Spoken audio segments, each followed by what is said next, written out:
Alright, hello, greetings and welcome in everyone. Hello. My name is Harrier Citadel, avian alien sentinel of Fort Mystehaven, perpetrator of creative chaos and general maker of things. Welcome in. Hello, Bread, good to see you. I hope you guys are doing well. Alex, hello, welcome in. Pleasure to have you here as always. Welcome. I hope you all had a good weekend. Hope you guys are doing good. Hee. How do?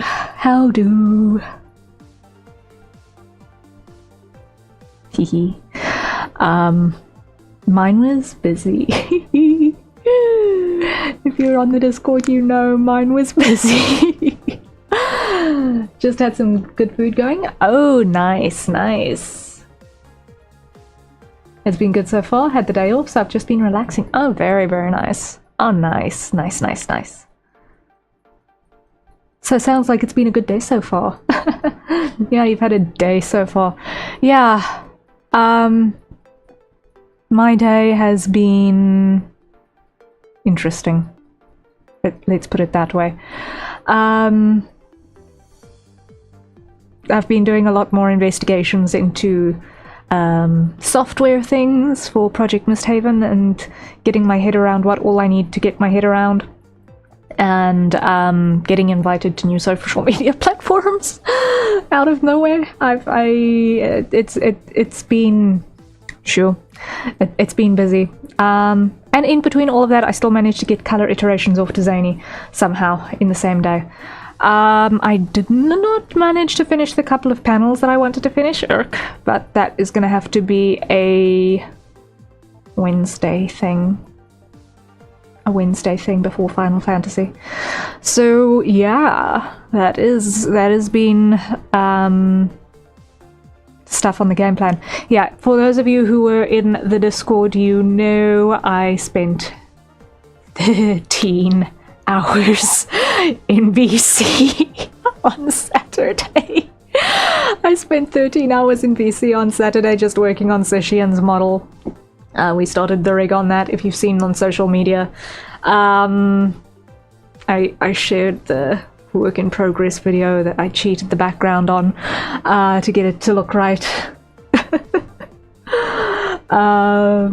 That was quite a bit of time. Yeah, it was a 13-hour shift. It's just like, okay, I've decided that this is what I am doing this day.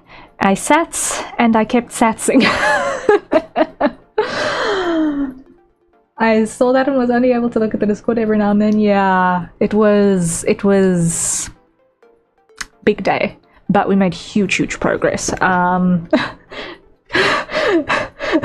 She's in VC. She is still in there. That's 8 hours. Is she okay?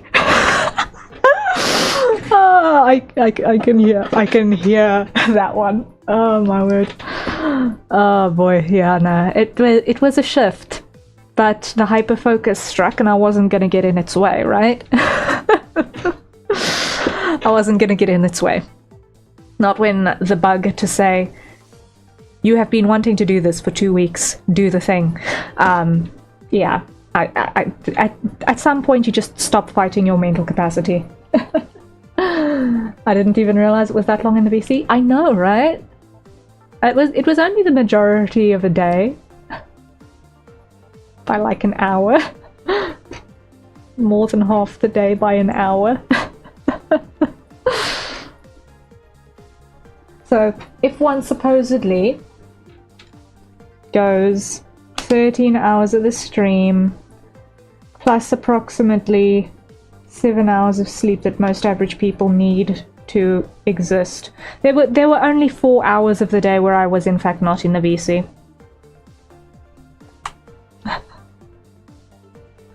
And all of those happened at the end, I think. Well, an hour before, maybe hour and a half before, and then definitely the last little smidge of the evening before I turned in. But it was the majority of the day. It was crazy, but it was fun. We got a lot of good progress in. I have a very cursed floating head now loaded into my VTube studio. That is in need of finishing. Still got a couple of repairs to do before I can, you know, flip the eye. I realize that I still don't have a mouth funnel parameter, which is this one. I still need to get that parameter on Sishian's model, and I still need to put the eye smile parameter in. That parameter still needs to go in, and then I should be able to get a good way through the rest of the deal. Yeah. You only need 7 hours most days, probably. I'm not a sleep doctor, though. Yeah, we try to work on 7 hours a day. Some bodies need 9. Some bodies need 9. The older you get, sometimes the less hours of sleep you can get away with, as well. So, like, some people only end up having like 4. So,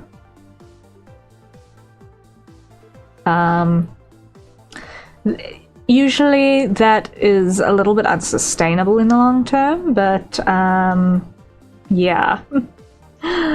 We love a good cursed floating head. Yes, a lovely cursed floating head, just like what we see in our facial tracking software. Very cursed. The facial tracking software cursed head is next level. Ooh. I just sleep 12 hours on the weekend to make up for it. You see, that's where being able to sustain 4 hours on average most days comes in. It's that huge long exhaustion catch up at the end of it. But yes, today what is on the plan is that we are going to be doing a little bit of revision on Kerith and her outfit, because the little voice was talking in my subconscious to say, that skirt thing, that skirt thing ain't gonna do the trick. It's gonna, no matter how flared you make it,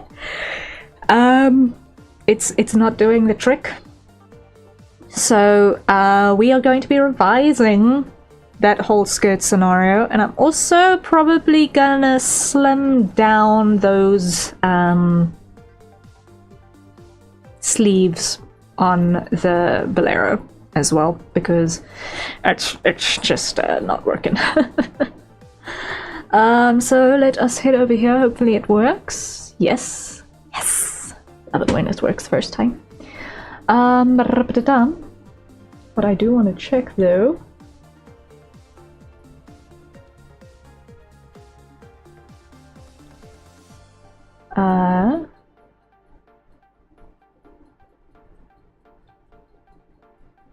I'm gonna make this just a smidge smaller. Like that. Did you guys like being able to see my user interface, or is it less cluttered when it's just the canvas zone for you guys? Which do you prefer?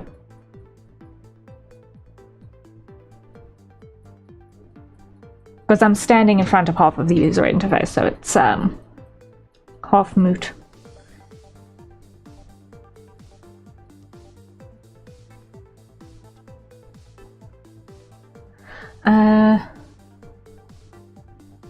She's blue, dabba-dee, dabba-die. Yeah, no, she is from a species of ice giants. Yeah. She's from a species of ice giants. She's the little one. She's the tiny one.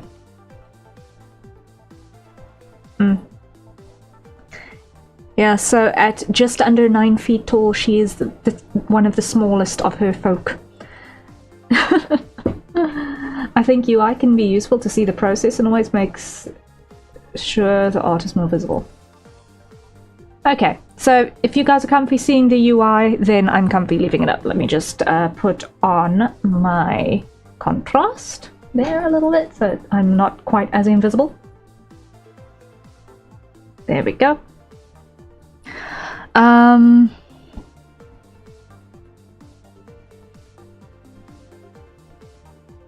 Like Loki? Yeah, something similar. Ice giants are kind of a viable sort of fantasy species to incorporate, you know? Interestingly, my not Norse-inspired slightly smaller giants from my big writing projects planet.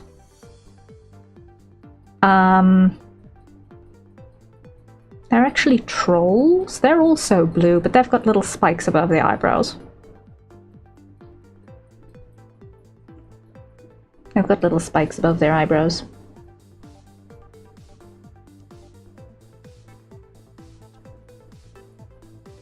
Yeah. Similar, but not quite exactly the same.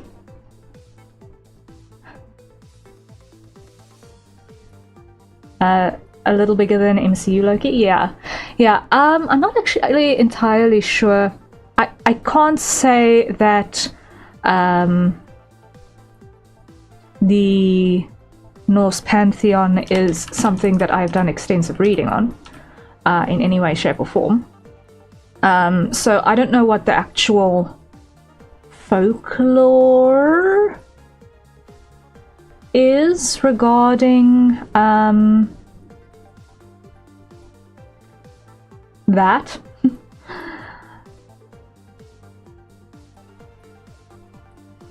But I'd imagine that it's not entirely dissimilar from the troll folklore.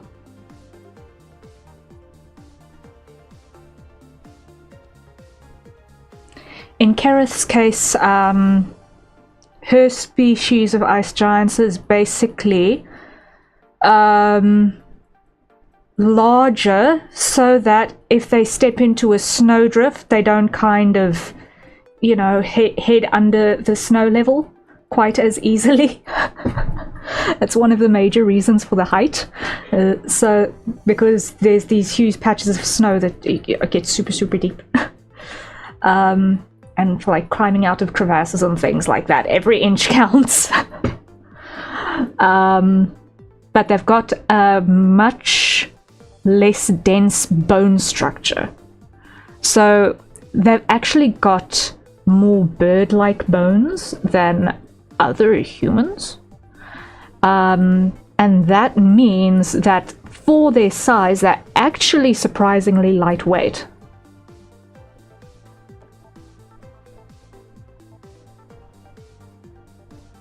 I can see that being useful. I am glad. I wanted to, whenever I'm considering a species in this world build,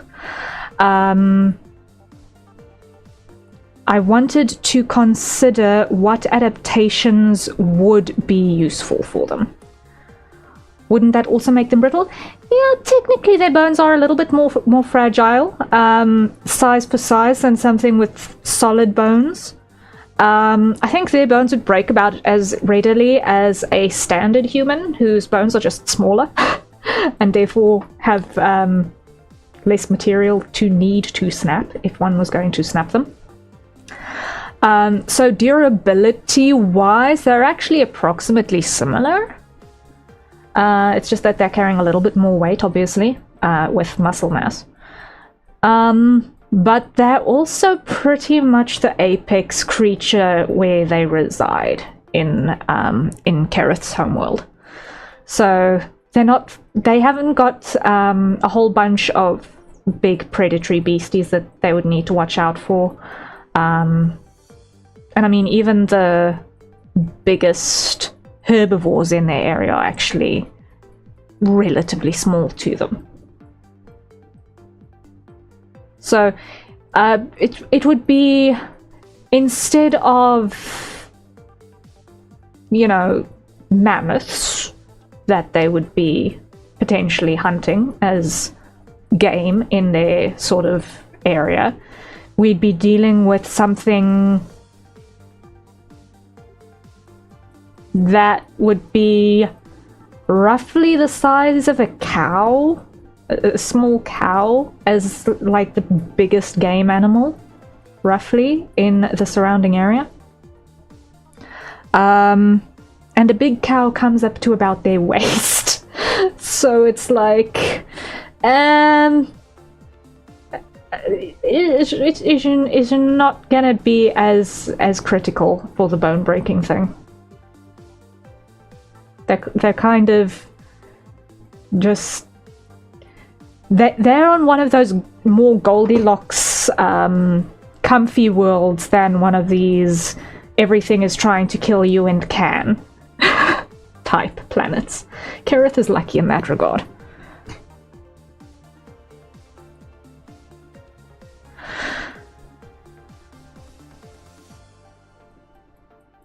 So they're kind of used to everything being smaller than them.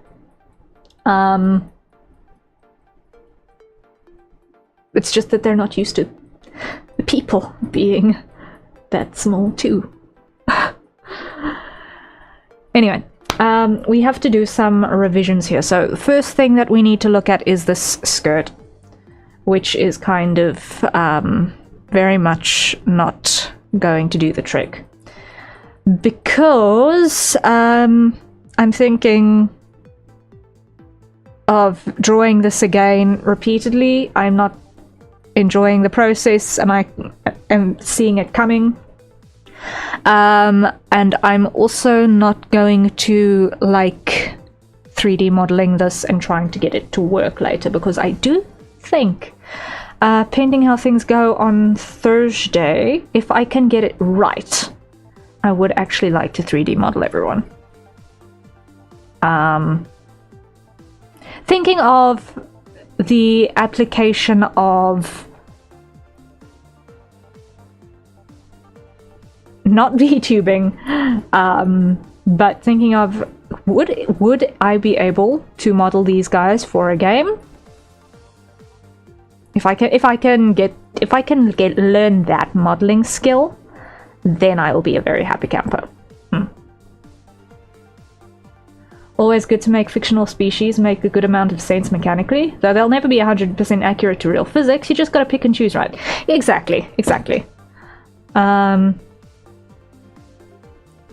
Figuring out what can be viable, and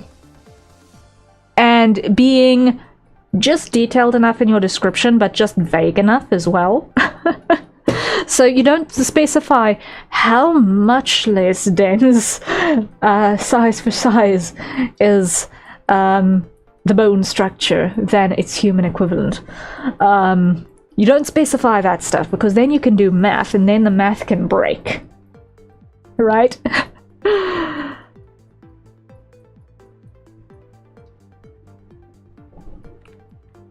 And by you, I mean an arbitrary person who seems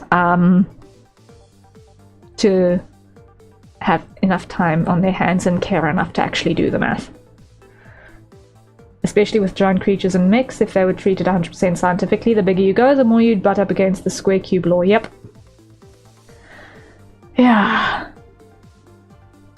The ads are inescapable. Oh no. Oh no. Person X? I do not know who Person X is. Huh. I still want to watch To Be Hero X to completion. I'm still sitting on that. I wanted to watch that with my brother and his fiance, but that's not happening in a hurry.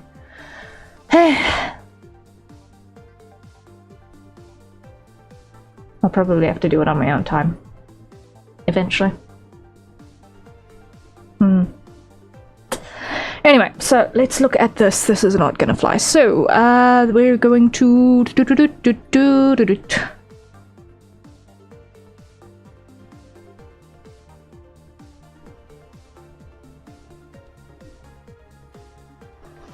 We're gonna start by throwing that back on, just in case. Hello, Ria! Who's this delicious babe? This is Kareth. Kareth is a just under 9 foot tall paladin in my team. She's a very fun-loving fella. She's a very fun-loving character. I love her. She is... Yeah, she's chill. in all the fun ways. Like that nice balance between just fun-loving enough and just sassy enough and 100% will ask you if you have eaten. Because she knows you will have forgotten. I feel like that is an accurate description of Kareth as I currently understand her character. 9 feet tall? Yes! Did it get hot in here? Why am I currently sweating? Yeah, no, she's just under 9 feet tall. She's actually quite petite for her species.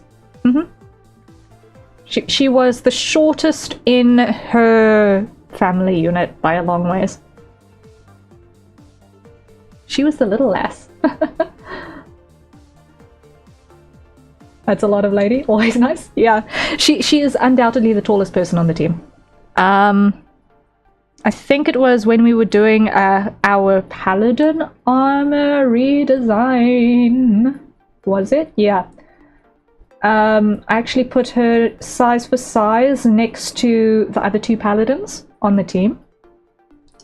And this is what it looked like. Can she fit in our spacecraft? I don't know how big your spacecraft is. Mine, absolutely not, but mine has also been totaled. So, mine was totaled. I actually don't know if it's still there, or if another portal has zapped half of it away somewhere else again. So yeah. You can't even fit in your spacecraft? No. It was small. But we will revisit the spacecraft issue. Because, oh boy, I have been doing writing, let's just phrase it that way. I have been doing writing.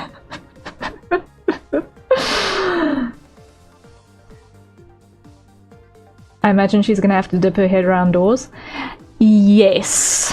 Like, I think a standard door is about 2.3 meters. So yeah, she's got to get through most human-sized doorways. She's definitely got to dip at least to a 60-degree bow. But she can still fit under most 3-meter ceilings.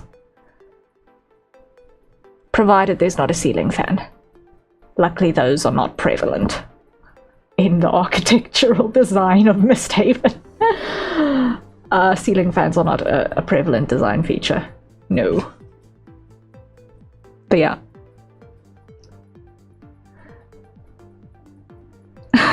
I'm guessing that the far left is just a back view of the dude and not the secret Dullahan fourth member of the squad. No, it is in fact just the back view of the armor on a mannequin. It is in fact not... We have not got the Invisible Man as a fourth teammate, no. I hope the Catboy uses its tail like whip sometimes. Oh yeah, for sure. He also uses it to strangle people sometimes. That is canon.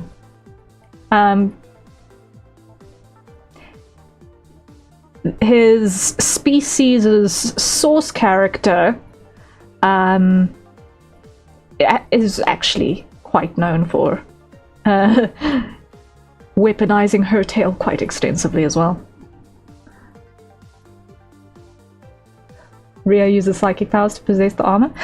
Not quite. I use different armor. I'm in a different armor class altogether. And my fighting style compared to everyone else is quite flailing and untrained. I kind of just fall and somehow make it work. It's actually quite hilarious in comparison with everyone else. My combat style is quite chaotic to look at. Heroic freestyle, yes. The Mystehaven Strangler? Yes, that is indeed what the split tail of the Tigran is known for.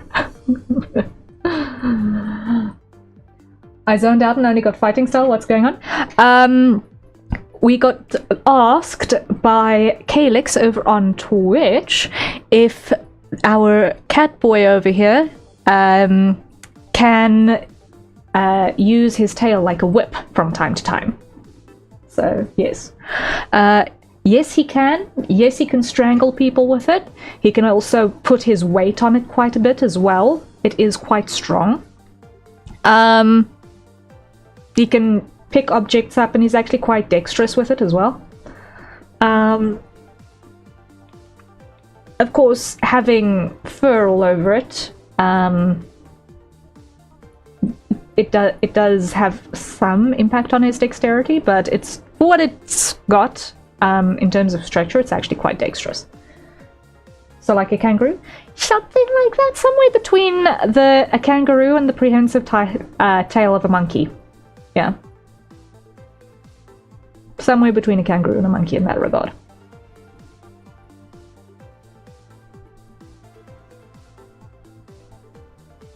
Interesting. Yeah, it is. It is indeed. Very interesting. Yes. So yeah, this is approximately the height difference between her and the rest of her teammates. Like, this is pretty much canon accurate height. Kangaroo was exactly what I was thinking too from that description.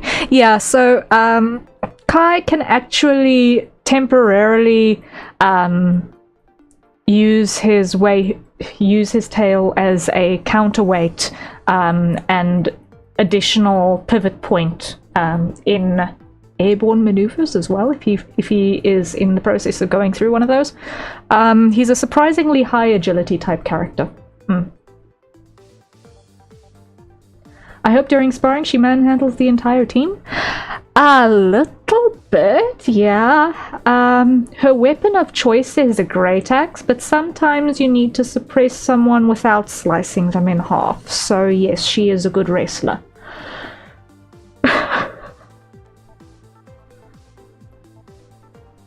The tail technique is nothing against the classic Goku maneuver. Interesting fact, the Tigran tail lore behind it is actually largely inspired by Dragon Ball from the creator's side. So Kai I have actually borrowed from Heoteo in a sense. And so it reminds me of Nightcrawler from X-Men. I will be very honest, I'm not actually as familiar with Marvel as a whole as what I could be. So I'm not actually 100% sure what Nightcrawler's skill set is supposed to look like. A great axe, she's gonna tear a hole in the ship. We're not on a ship! We're not on a ship, we're in a fort city! We're not on a ship.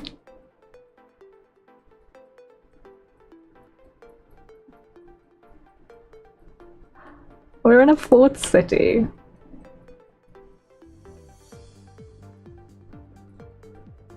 Which is one of the interesting aspects of the world build, is that yes, technically everyone here is a bunch of aliens in one way or another, except for the fairy folk, who are actually the resident species.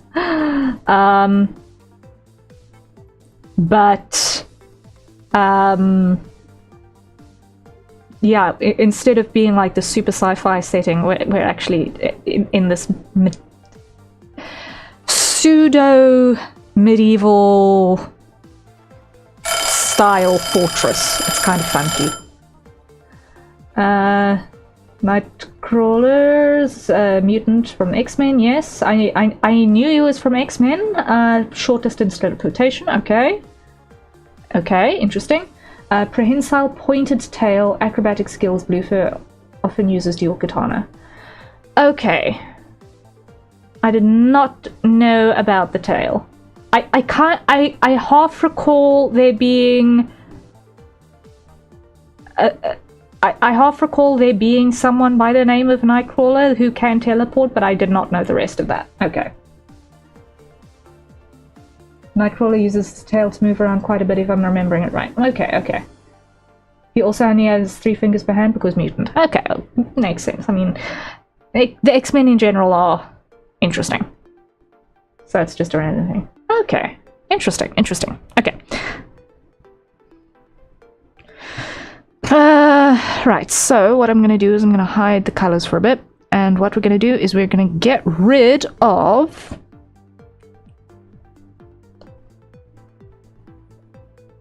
this, because it is not the vibe and it's not working. It is especially not going to work if I need to put it in 3D.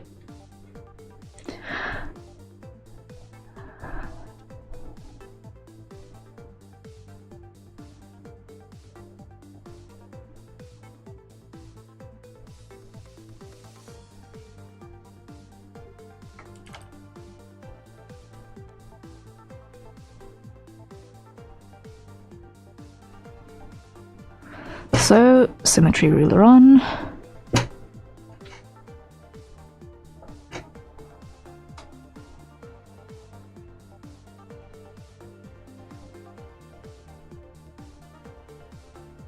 Actually, no, before I do that, what I'm going to do is I'm going to cut that bit off.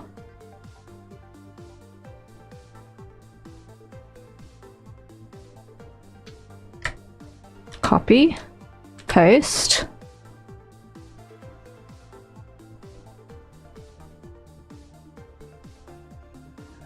Over here.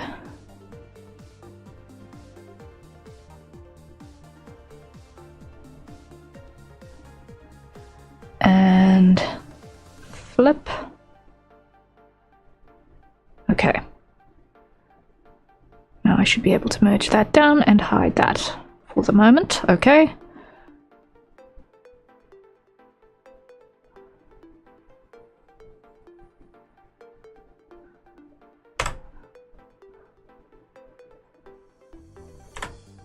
Nope.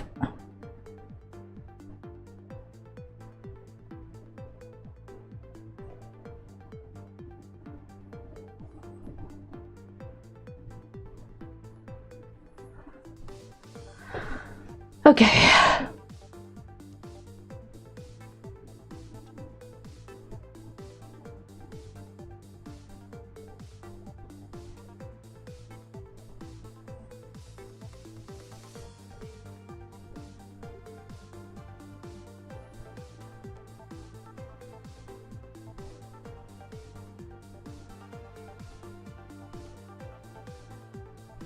First we do the cleanups and then we will dive back into decoration.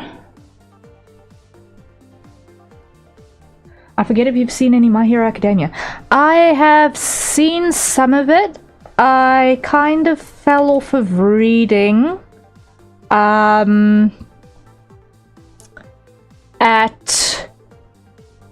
the big prison escape.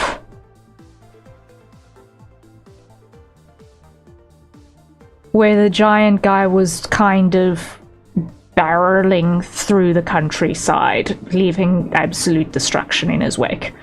That's where I fell off the bus. I don't know what happened after that. As for the anime, I've not actually seen much of the anime.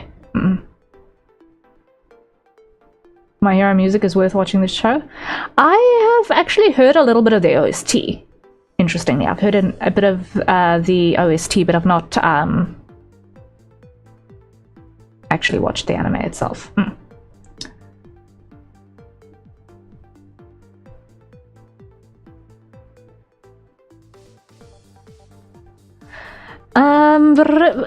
Jace is all the great. Hello, hello, welcome in. Photosynthesis and mitochondria. Yes, all of the biological buzzwords. Hello, how are you doing?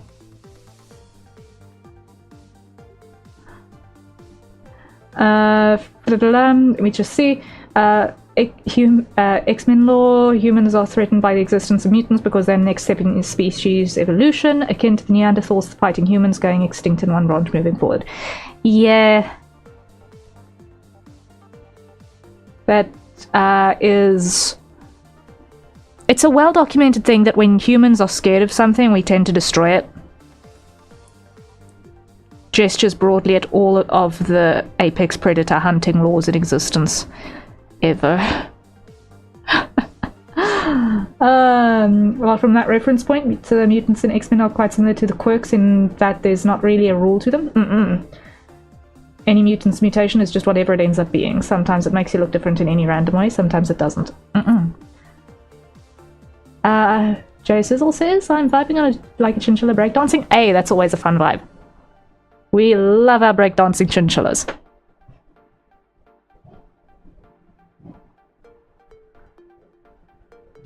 Nightcrawler is blue, furry, has yellow eyes, a pointed tail, pointed ears, 3 fingers and toes. Meanwhile, Cyclops just looks like a dude, except that his eyes can punch things harder. You know what? Fair. Not all mutations are immediately visible. I'm looking at you, sickle cell anemia.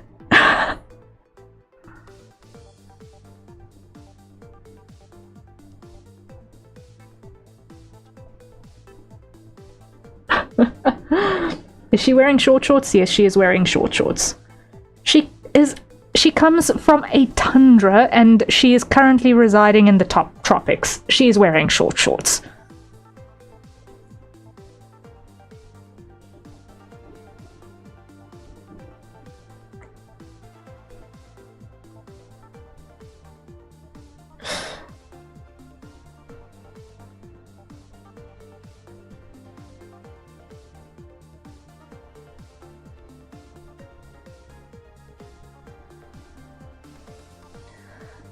Thing about mutants, though, on the topic of destroying what you fear, mutants really are dangerous, though, sometimes without meaning to be. Yeah, that's true. A random kid could awaken his mutant ability and be a nuclear bomb. Yeah, that's fair, that's fair. I think humans just have a tendency to fear the unknown quite a lot.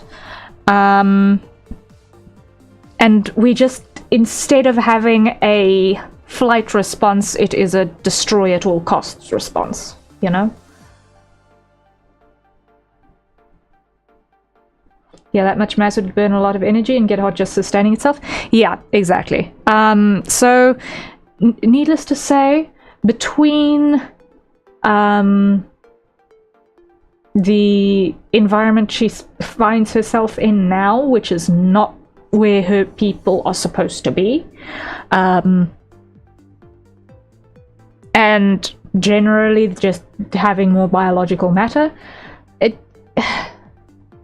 she has about the same amount of biomass as someone a lot shorter who is critically obese. Okay, so she's got about approximately the same amount of biomass. And if you know anyone who is in that functional state, they get hot really easily because they've got a lot of insulation and they've got a lot of respiring cells which generate heat. So yes, she's wearing short shorts because she is got a lot of respiring cells producing heat that need to shed that heat.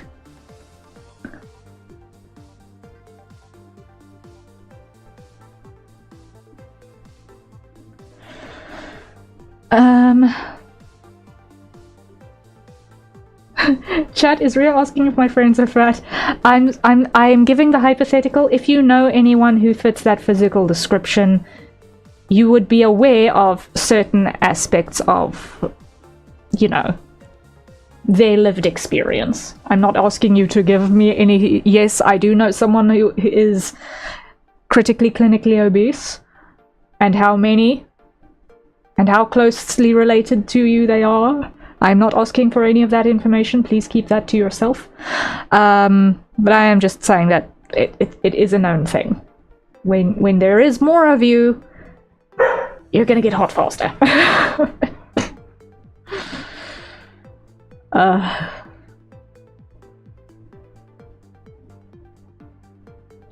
It is just the nature of the beast. But okay. I'm thinking that actually just keeping it down to this little belt thing might actually do the trick. In terms of being a nice balance over here. Let me just hide the hair back for a smidge. I just want to see.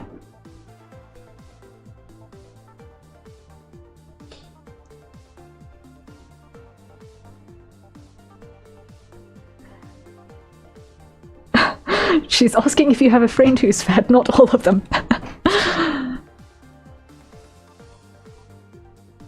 I'm asking you to empathize with the physical difficulties that those individuals struggle with. That is all.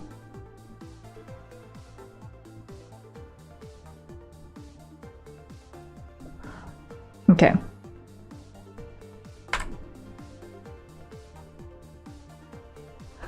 So I'm going to just shave that down a bit.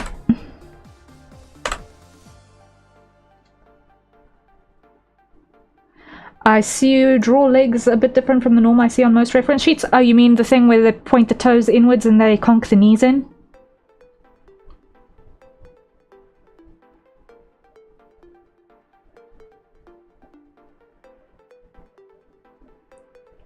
like nervous high school children.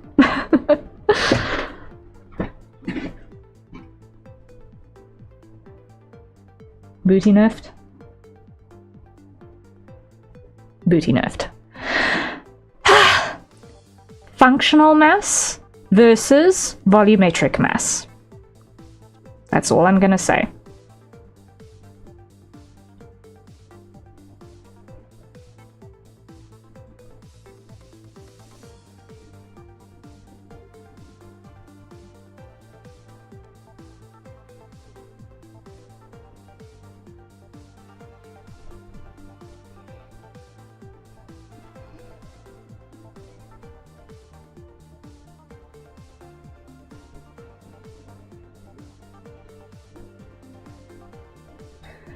Random, but when she first popped in on my screen, my third short, that my first thought was that she had a bit of a genie vibe. Honestly, I can see that. I can see that. I'm not yet 100% sold on these sleeves, to be very, very honest with you.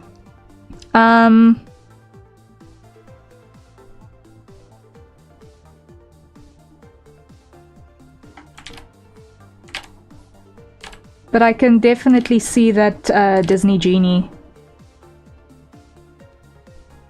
reference point on that front.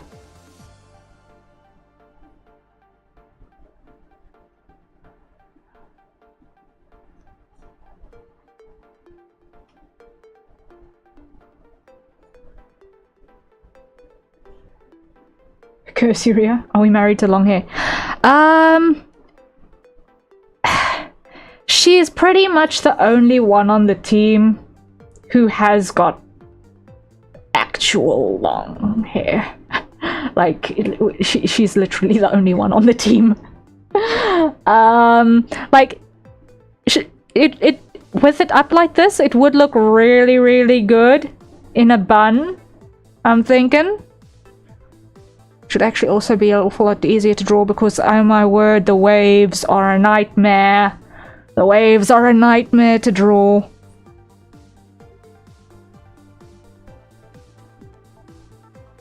I think we can have... I think we can have a solution for that. I think we can have a solution for that. Because it's supposed to be a half updo, but perhaps it can be a nape braid, perhaps? Instead of these big loose waves, we can have this long braid at the nape of the neck instead. Which will absolutely be easier to model, it'll absolutely be easier to draw, and it'll absolutely be easier to animate.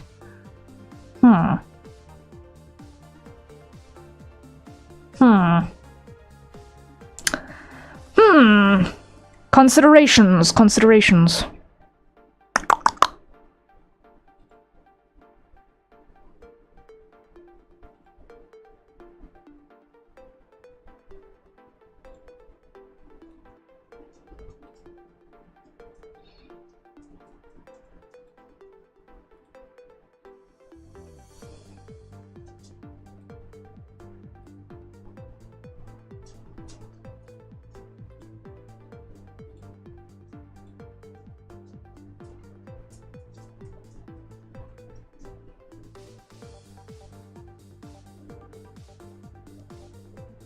Braid sounds like over-engineering and optimization. It's basically taking a sphere object, pulling the corners out, and then just kind of bending them into place around each other as far as the construction goes. And that can actually happen in remarkably low poly.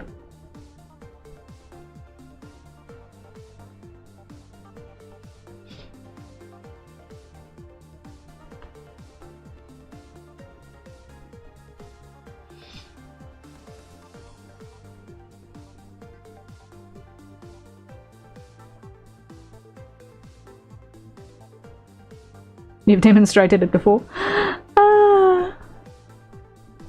Demonstrated what before? Building the braids or making my life harder than it needs to be?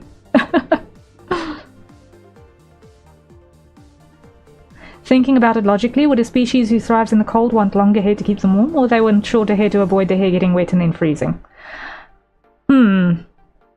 Oh, braid construction. Yeah. Yeah. Okay.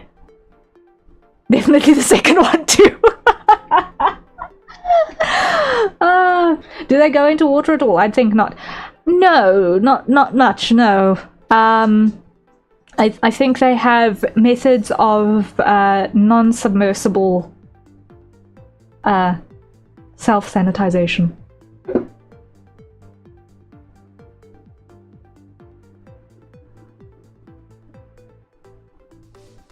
Like, here's the thing, right? Generally, if you look at also the nasal construction of people who reside specifically in the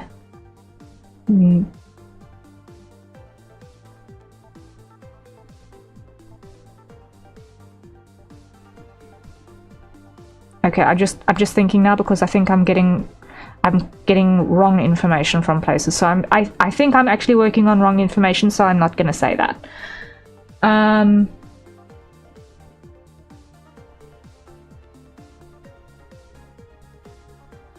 She's basically an avatar person without a tail.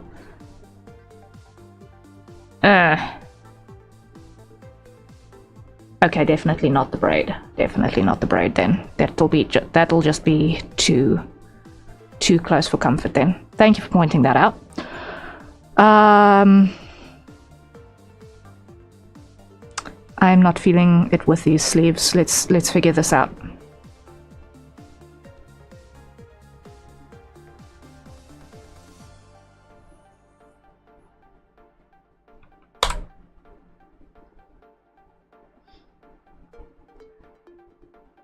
I've got an issue with the Navi and the world building of James Cameron's Avatar, not gonna lie. I was gonna go on a tangent about it earlier, but I elected not to. Yeah, let's keep this place positive, shall we?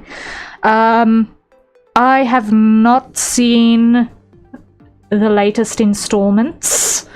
I saw the first one, and it was not really something that hooked me enough to want to necessarily go out of my way to see the others, and therefore I have not. I was actually quite surprised that it was others, plural, recently. I was still getting over the news that, oh, there was a second one made, and then now there's a third one already. I'm not keeping up with it, so let's leave it at that.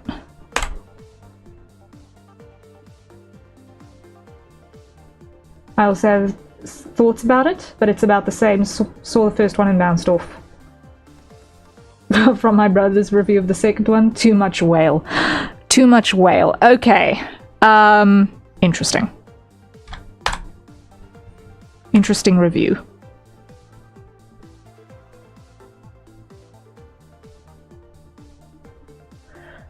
Maybe I have an issue is a bit of a strong way to phrase it. More that parts of the logic just didn't make sense. Yeah, that's fair. That's fair. But we're now literally just talking about the stuff we just said. Let's not talk about it, right? But at the same time, let's also not accidentally copy it.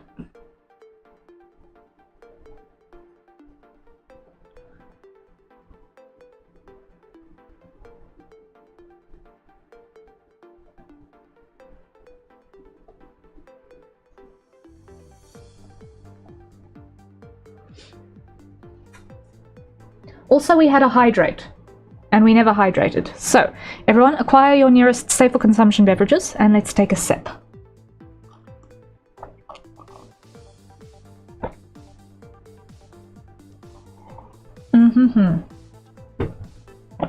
All right.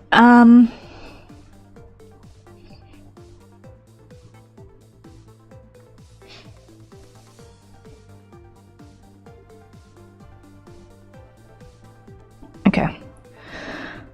So let's think of a sleeve thing that is gonna look nice and feminine without being an absolute nightmare to deal with. And it's still stylistically on point. Maybe.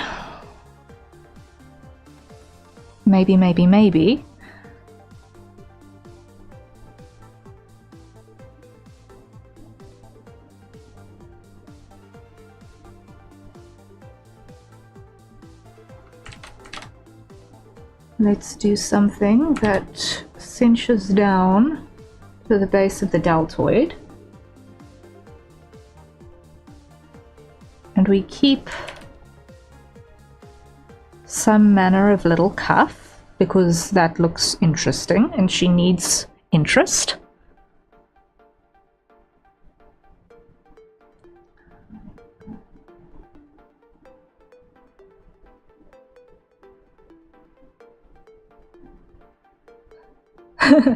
Head accessory that looks feminine. Alright, there's options. That isn't a nightmare to draw. Alright, I got nothing. Yeah. It's a challenge. It's a challenge.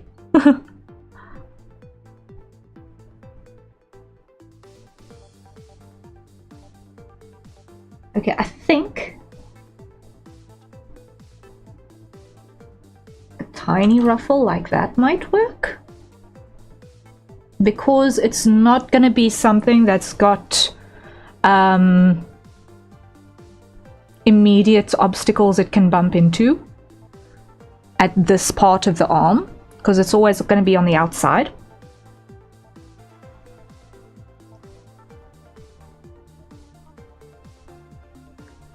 Even when the arm is basically at its most inverted rotation with the thumb pointing down and then as far out after going down as it can possibly rotate, that's still not going to clip into anything as far as I can tell, so that should potentially work.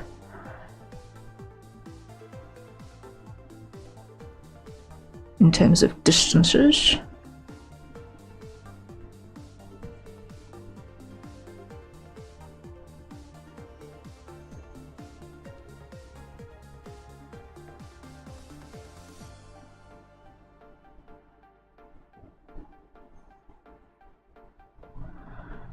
Let's see,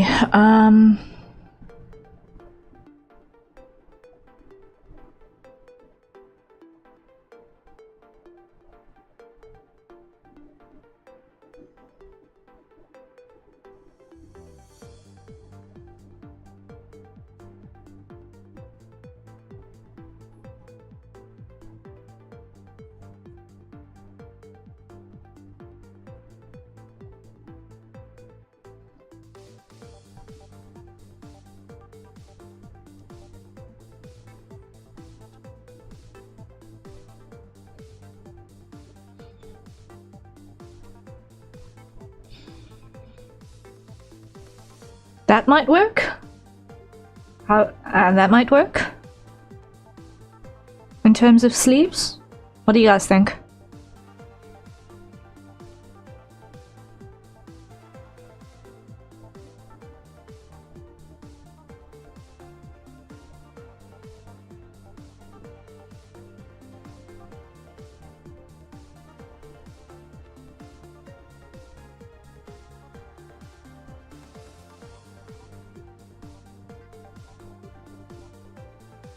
They've got some interest. They do look adventure-y. Okay, awesome.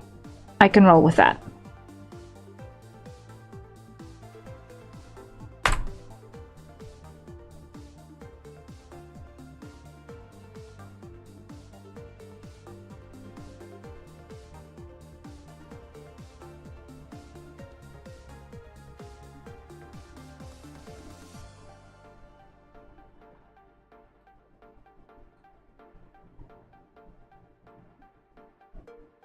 That looks like it'll be a little bit less painful to deal with. But yeah. Let me actually, for a moment, just hide our base.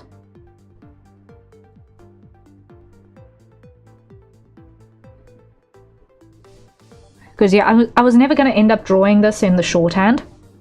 Like, I know if one wanted to, one could.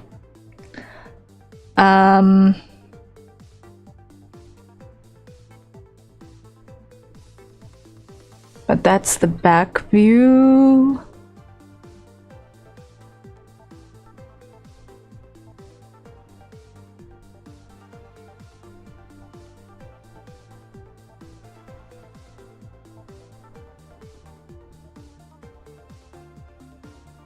It's supposed to be the only character who's got this kind of really complicated hairstyle, considering that the rest of her outfit is actually kind of really, really basic.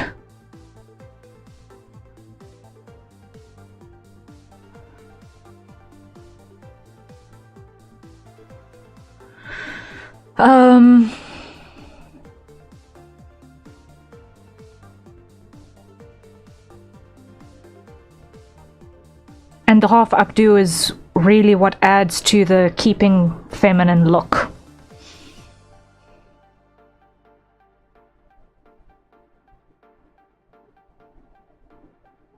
So I'm not actually sure I want to compromise on that.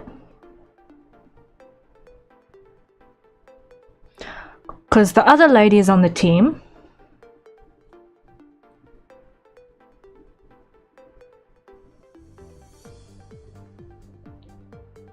Aspen has her spans of having no hair.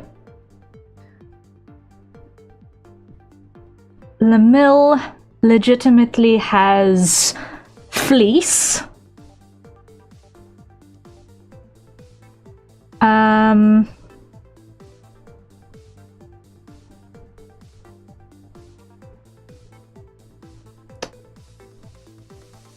I've got my weird geometric ponytail thing going on.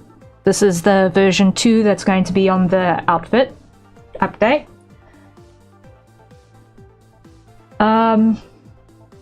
Who else has long hair? Brock and Ebony. Ebony also sports a ponytail, not too dissimilar from mine, actually. His is sort of slightly longer than mine. We've actually got the most similar haircuts, it's kind of funny. And then Brock has the low ponytail. So for the comparison between all of the hairstyle options, Kareth is pretty much the only one who has this really explicitly feminine, voluminous, every woman looks at that and cries out in envy type hairstyle.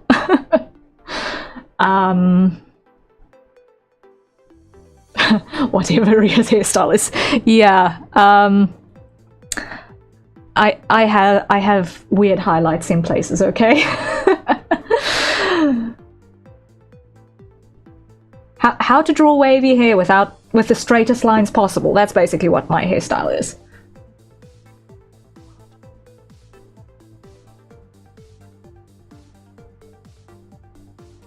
Basically, that's what my hairstyle is drawing wavy hair with the straightest lines possible.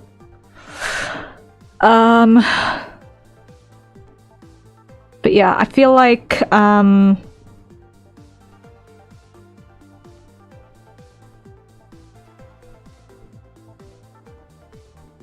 tying this up or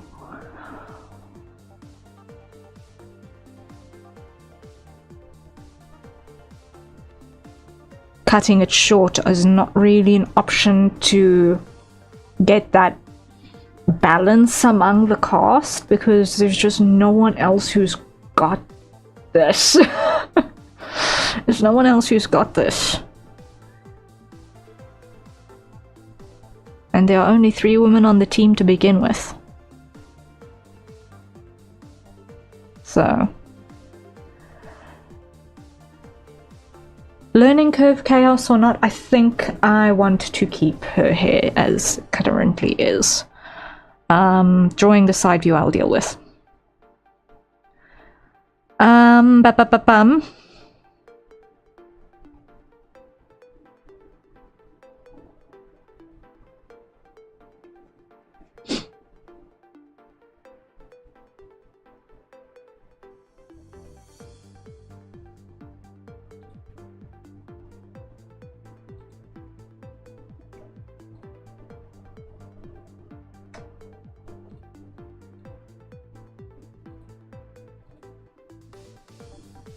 Hide that for a moment.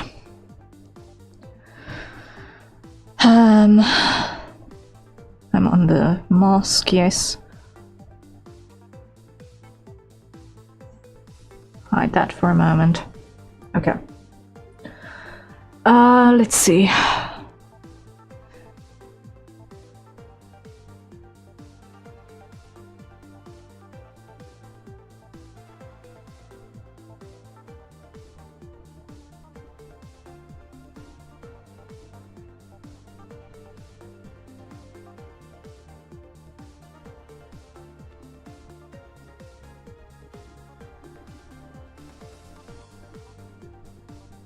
What else?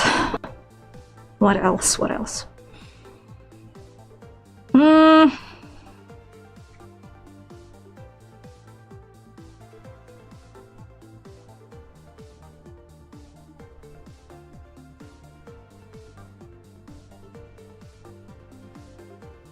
I'm looking at this and I am wondering...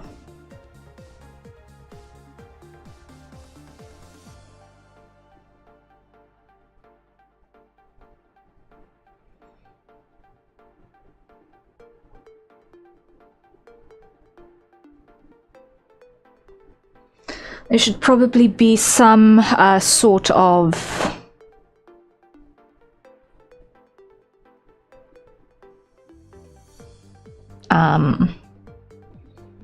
elastic detail at the bottom of this.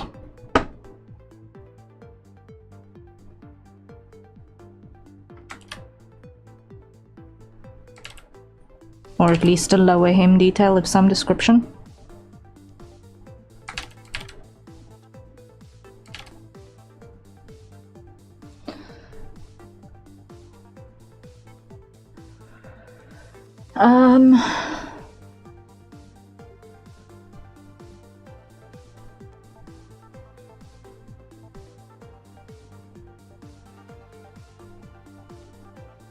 Just so that it's not a completely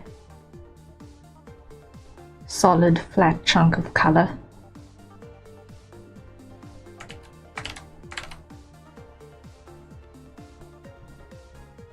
Because that was annoying me.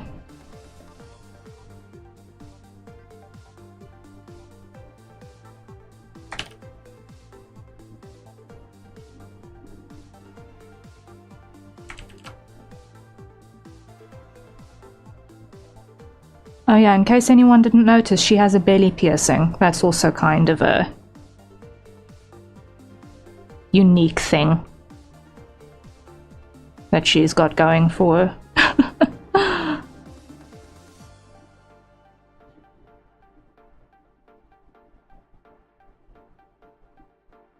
Nice. Yeah, it seems like exactly the sort of thing that she would have. It just struck me as she would have a belly ring. But she would totally 100% have a belly ring.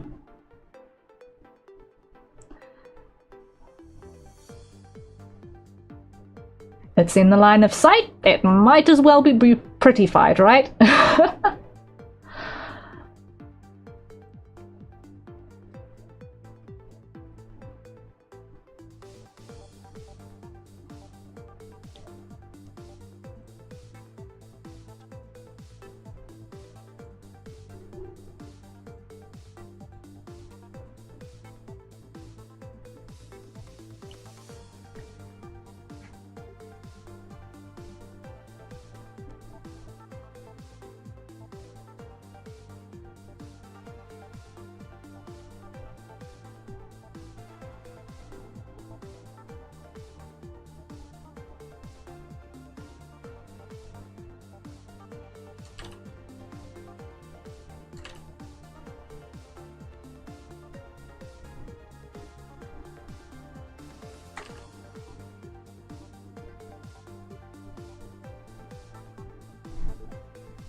Okay, and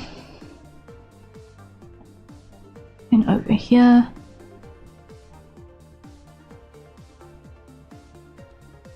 Start with that.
And symmetry ruler off for a moment while we do the side.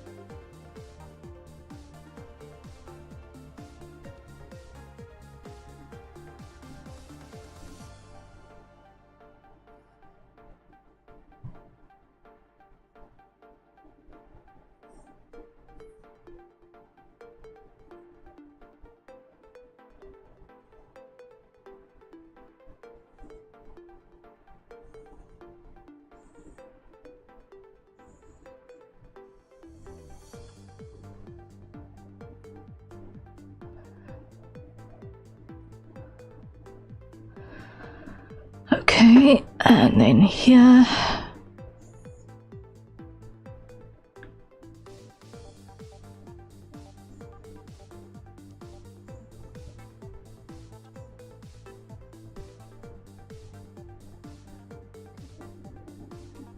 Cute shoes? Oh, the tracking block. Yeah, I'm still figuring out the exact best positioning for my phone at the moment for the tracking.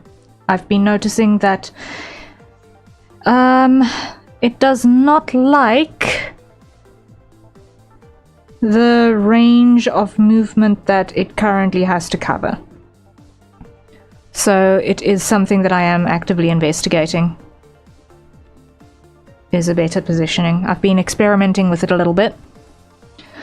But it has been a bit of a process.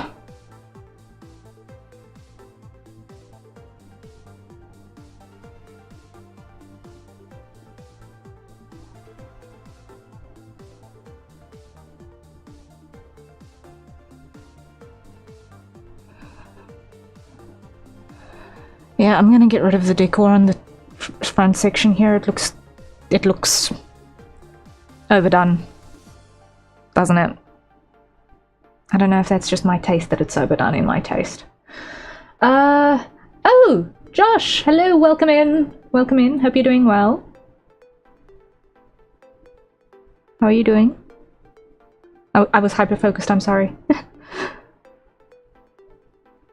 And you know what I forgot to do again? I forgot to set my timer. Wow, Mondays, man. Mondays. Everyone, acquire your nearest safe for consumption beverages, and let's take a sip. Doing well, just got home from work. Hey, I'm glad. I'm glad. No worries, I understand with working on stuff. Yeah, still.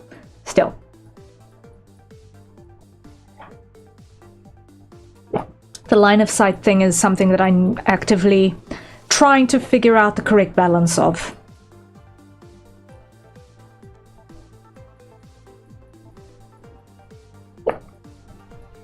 You did such a detailed fastening buckle for the shoe.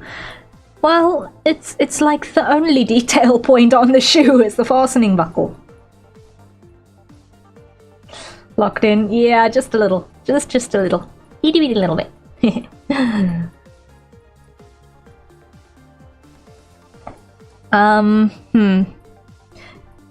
I'm not feeling the toe band detail, guys. I'm not feeling it. I don't know if it's just my personal taste that says it doesn't look good.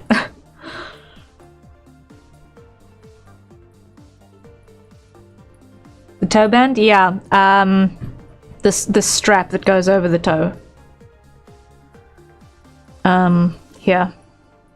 I feel like that's too detailed. I don't necessarily know if I want to bring that across to this side.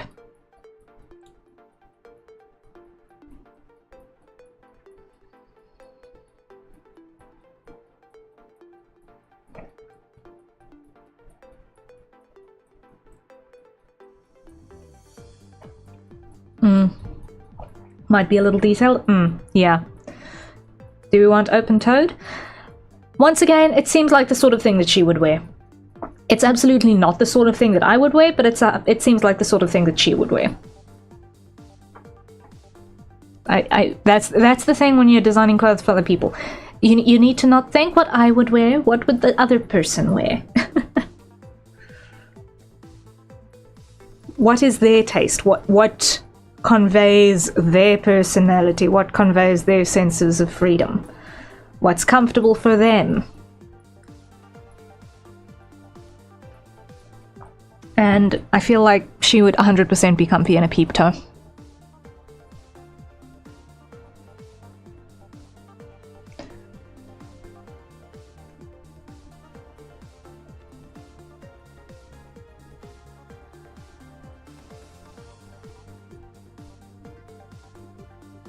But I think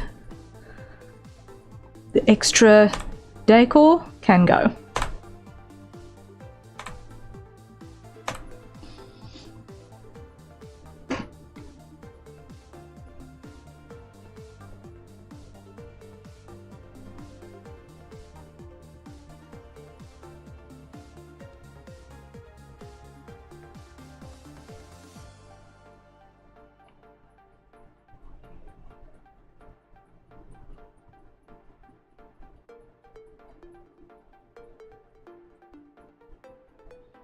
Save button. I do not have fashion for feetwear. I wear sandals most of the time, or boots for work. Yeah, I get it. I get it.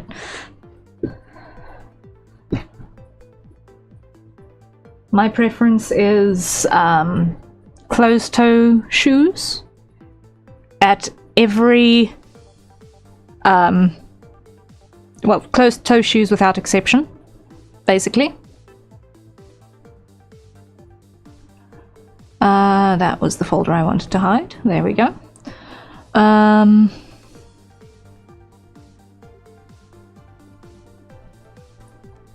So, strictly closed toe for me.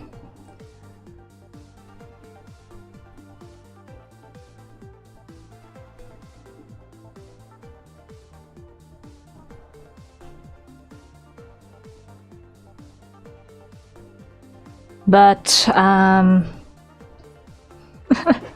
sandals. Okay, but one must qualify, because are we talking flip-flops or slides? I wear the same shoes that's cheap, so I can't say much on fashion. Yeah, like, I do sneakers, track shoes, anything with a closed toe. I like my boots. I really, really, really like my boots.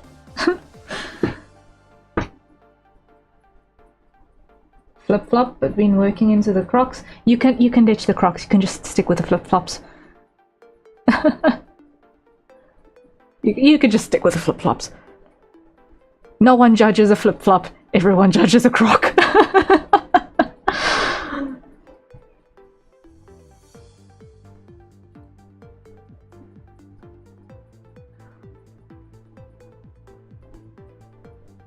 Like, unless you've got medical reasons why a croc is, like, the only kind of shoe that you can wear, I would avoid it. I have some crocs that's inner fur for winter, so it's comfy to wear at home. That's slippers, though. We don't think of it this way anymore, but clothing is effectively light armor in most scenarios. It often saves us from stuff like stubbing our toes, getting sliced by point stuff. This is true. This is 100% true.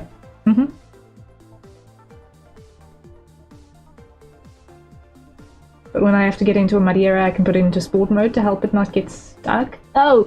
Ooh! Thinking of something open and get mud? No. I can feel the ick. I can feel the ick.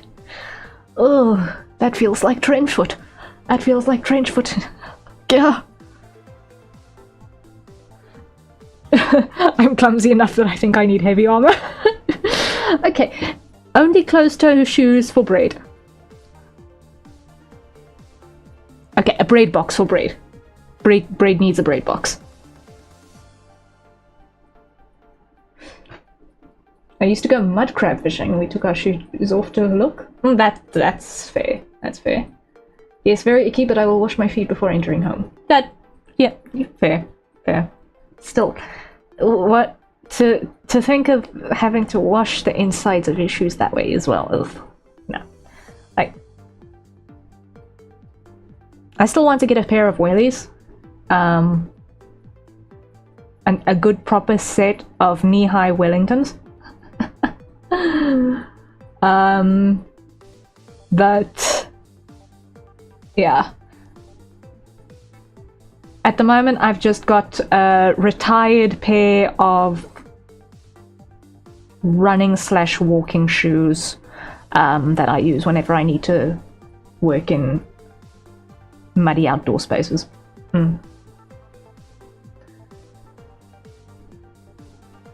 I see, Alex, I got cut by glass hidden in the mud before. Yeah, understandable. I can't go back into the box, says Bread. Oh no. Ria, are you able to do that with your model's eyebrows? Well, I know that I can do it in the future rig that I'm going to be making. I don't know if the tracking actually worked on that. What I do notice, and I read it on a forum, and now that I have read it, I can't unsee it.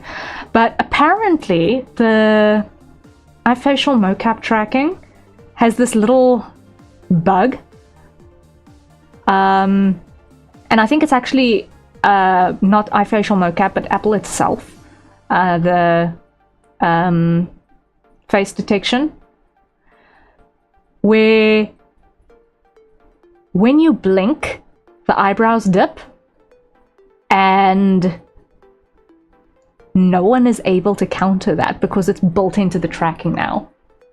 It's kind of annoying now that I know about it. It's like it's almost ignorable on the preview model, but looking at my picture in the preview in the program out on OBS, it's like, ooh, I'm noticing that. I'm noticing that quite extensively.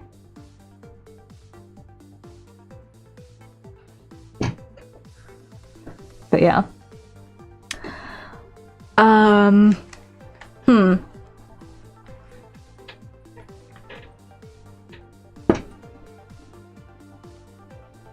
It's something that is it's now bugging me. Now that I know that it's a thing that the facial recognition in iPhone has got a known bug about that they're just not fixing.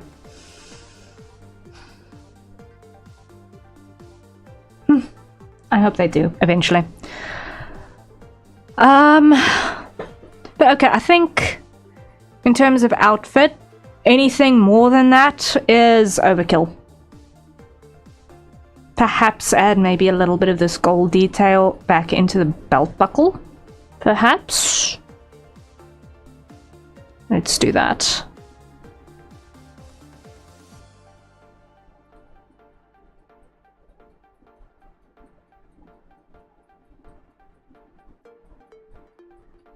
Undo.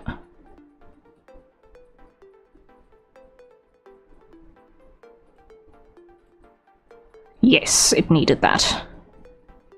It needed that. We've been doing such great work distracting from you from the work you're doing today. Skilly should just parry the glass.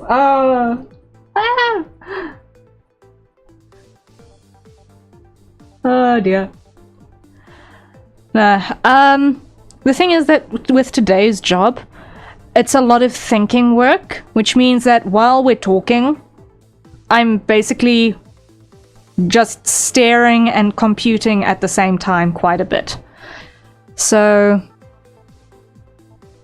it's one of those tasks where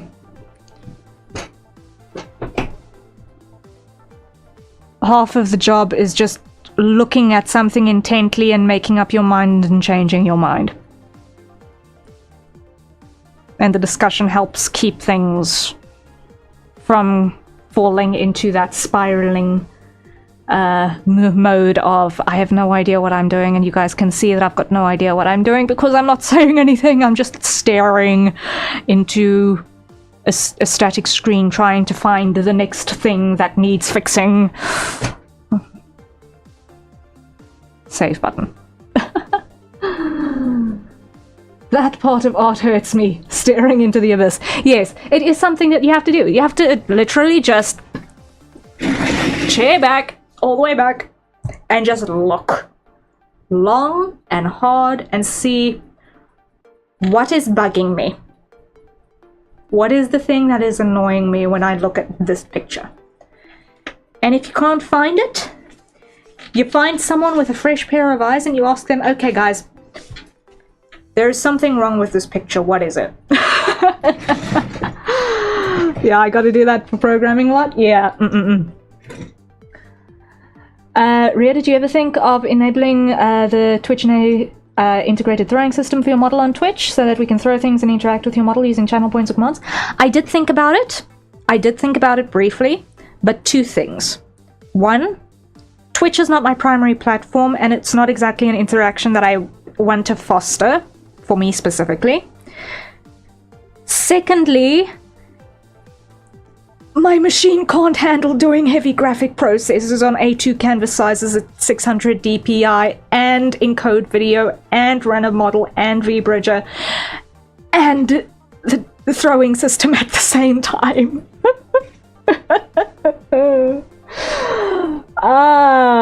It was just gonna be way too much processing power. But yeah, no, it's just not the kind of interaction that I want to foster. You know, like if I was a normal variety game streamer, sure, because it's kind of just the done thing. But I feel like doing that with creative streams, if it is not necessarily, if you are not necessarily a born chaos gremlin, I feel like enabling the throwing system actually acts as a distraction more than anything else.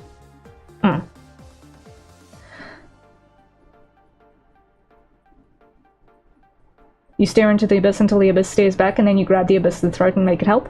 Yes, yes. We grab the abyss and we force it to say, "Tell me what's wrong with the picture already." Time to sell both guineas for the second PC setup. No, we're more than halfway there, guys. We're more than halfway there. Yeah. Distraction is my forte. Yes, Calyx, we're noticing this.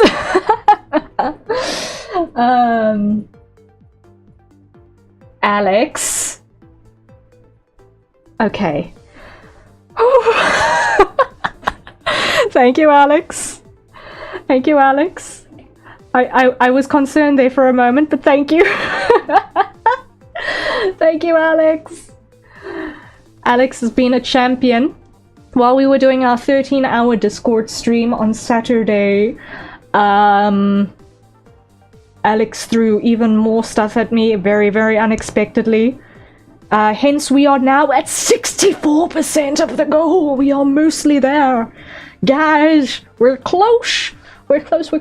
If we are incredibly fortunate, we might, it depends on you guys, we might be able to get the order in somewhere towards the end of March, which would be epic. Yeah.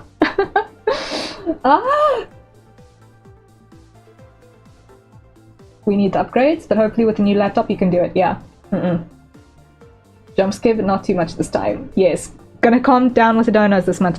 Thank you, Alex. I appreciate all of the donos, but I also understand that funds are not bottomless. I am amazingly, you have no idea how grateful I am for the amount of donations that we have received in this month. I am still shook to my core and indescribably grateful for all of the donations that you specifically have thrown at us, enabling us to get as far as we have. But I do also definitely strongly appreciate that some sort of moderation is maybe not a bad idea. No, do not throw yourself into fiscal vulnerability on my account, I beg. So yeah. If we are lucky and we're able to reach the laptop goal soon, then we will be opening up the next fundraising goal, which will go towards the Harrier 3D model, which I'm commissioning. What's moderation? Can I eat it? Don't eat the mods. What? Alex has money bags. Alex has been more generous than what I can describe. Like, honestly. But honestly, in this month alone, the amount of support that has been offered has been absolutely mind-blowing. Like at the start of this month, we were at 33% on this goal. Something around there, I think. We were at 30-something. I think it was 33, but I have a stupid memory for numbers, so maybe it was just because it was sitting there for a while, I kind of half remembered it. 37, I think? Okay, well, I at least had the 30 right. Because it was sitting there for a while. And it's just been very, very, very humbling. It's been incredibly humbling. And I'm gonna be doing what I can to make it worth your time. It takes a special kind of mind to give a pile of bricks and knives to a Twitch chat and say, throw them at me. Says Brad. Oh dear. Yes, I can see that. Yeah, let's just say that I'm not one who wants to foster a bully or streamer kind of chat culture here.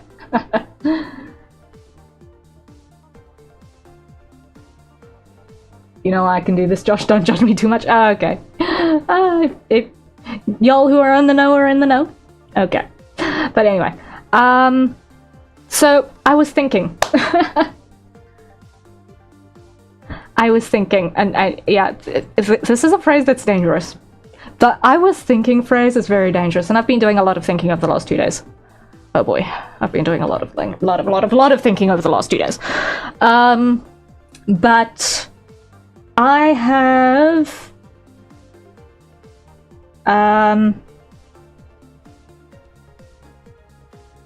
Josh, thank you so much. Oh my word, Josh. What? Josh, thank you. Oh my word. Thank you so much.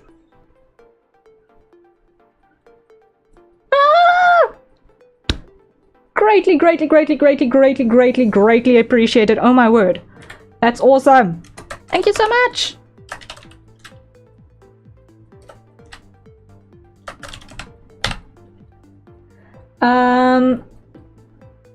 I don't know if you want it formatted this way, Josh, or if you want it... do you want yours... you're also chomp. Okay. Okay, I kind of figured that one out last time. I don't know which username you would prefer on the credit scroll of thanks for the month.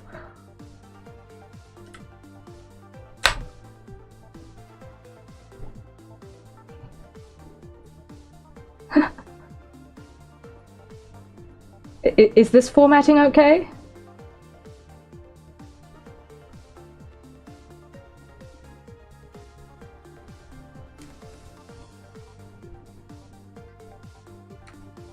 Undo. Crop it this way.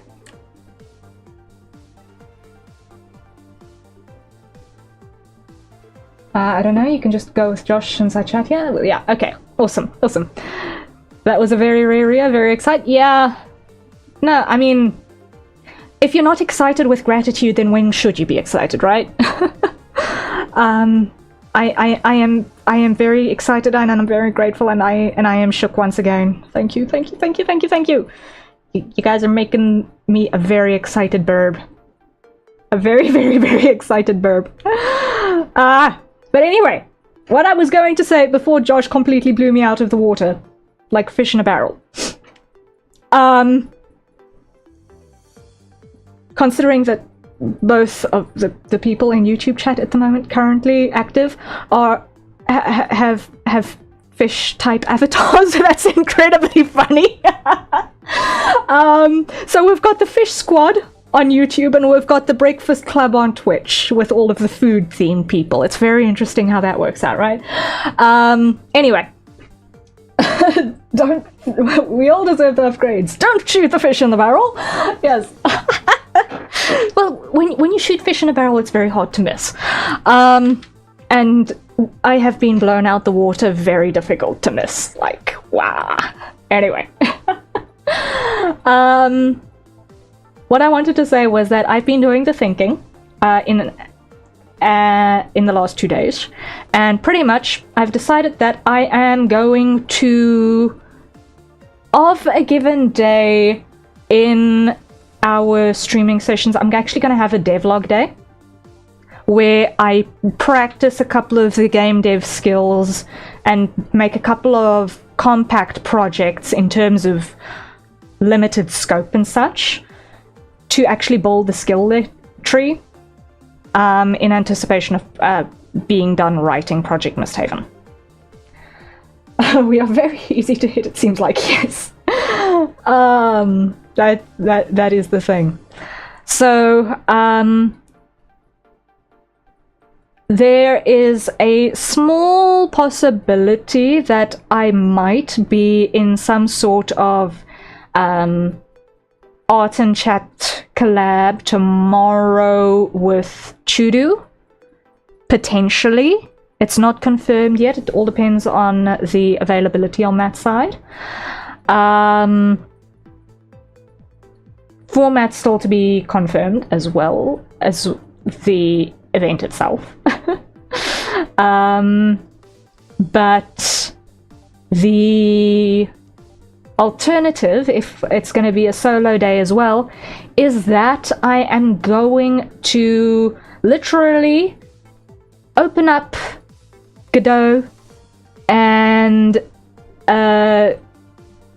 tutorial and try and build a VN interface and a semi-functional VN system in one stream. If I can get that right, I will be happy. If we can achieve that much, then after that we can work at expanding the scene into something where, okay, we can now import a sprite, we can then have the character actually working, say something, blah, maybe include a second sprite, and go through the process until we've got a small self-contained visual novel thing that is super tiny. Donation, not Alex, surely not. Oh my word. What? Huh? Huh? It's not Alex though. Guys? Guys! Hey! What are you doing? Thank you so much. What? What are you guys doing here? What?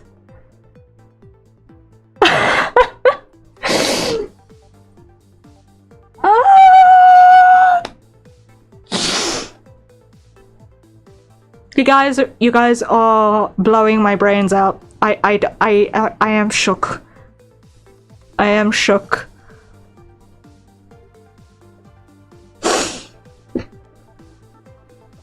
That's it from me, don't worry, I'm good for money. Okay. I'm glad. And I am shook.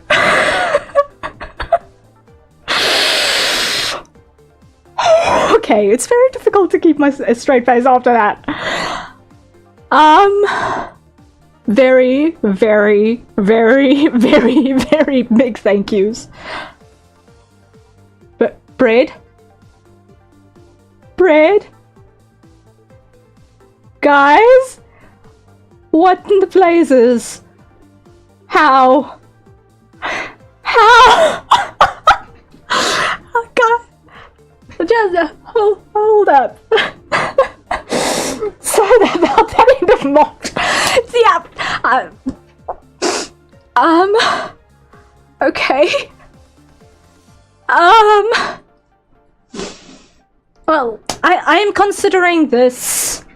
I'm considering this my birthday present from the community because holy smokes.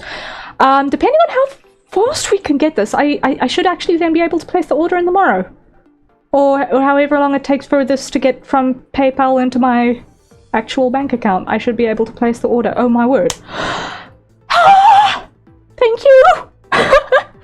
Which means that, other logistics pending, we might actually be able to have this entire thing implemented come birthday on the 12th. I am shook, guys. This is huge. This is. My brain is broken. My brain is legit broken. Scrap all rest of any potential productivity because my brain is broken. Thank you. Biggest possible thank you. Sin comprende. How? I don't know Spanish, and you got me to use that. What?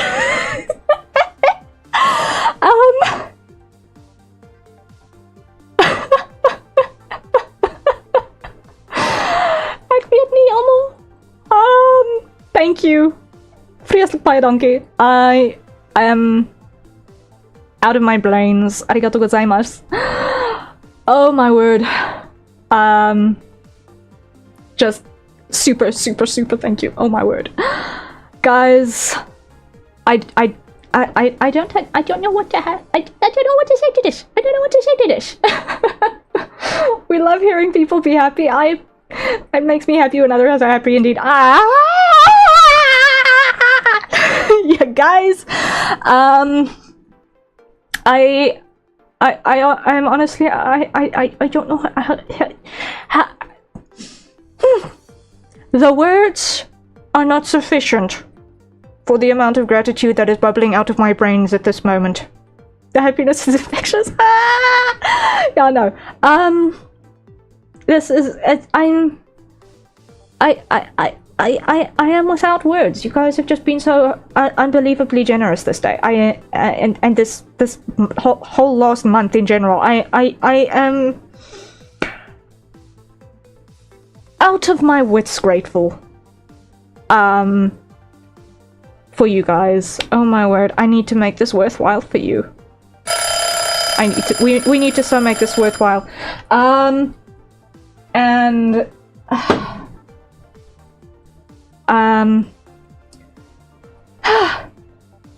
If there was whiskey in a house, I'd have a celebratory whiskey with you guys right now. Just one, but celebratory. But there is not presently. So, I shall be on tap gin, aka water.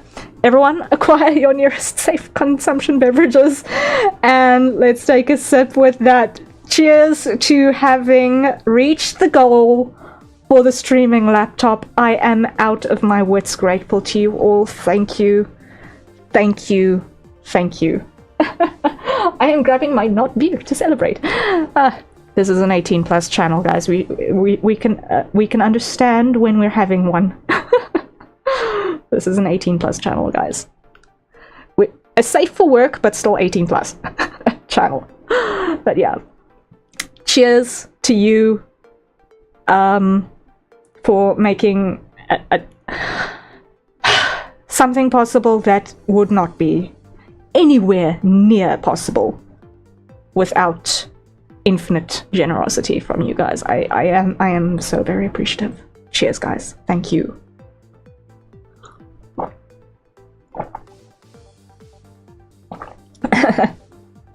I had 9 beers last night. I think any water I have ends up the same as the cemetery drink. Wow, bread. Okay. So bread is now the beer bread. Noted. Okay, so here's the question then, guys. What are we going to do for our first stream with a streaming laptop? Because that's now an actual point of discussion that is very valid. Beer battered bread. Yeah. No, but have you ever had a beer bread? Where you literally bake a bread with self-raising flour and a beer? It's really good. It's really, really good. Like, literally 2 ingredients, self-raising flour and beer, and throw it in the oven and let it do its thing. Yes, it's so good. Yeah. Yeah. It's like the only bread I can bake. I don't have the patience for other kinds. My mom's made it before. Awesome, awesome. Yeah, nah. What we do sometimes do though is we throw extra stuff in the dough as well. I am back with drink. Woohoo! Welcome back with drink, Alex. Yes. So, Eldritch Bread over on Twitch was saying that he had 9 beers as a celebratory drink last night, so anything that he has is presently equipped similar, which got us to the beer bread joke, and now we are discussing beer bread. Funny how that works. To continue our celebratory drink, now featuring Alex, man of the hour. Everyone, once again, cheers.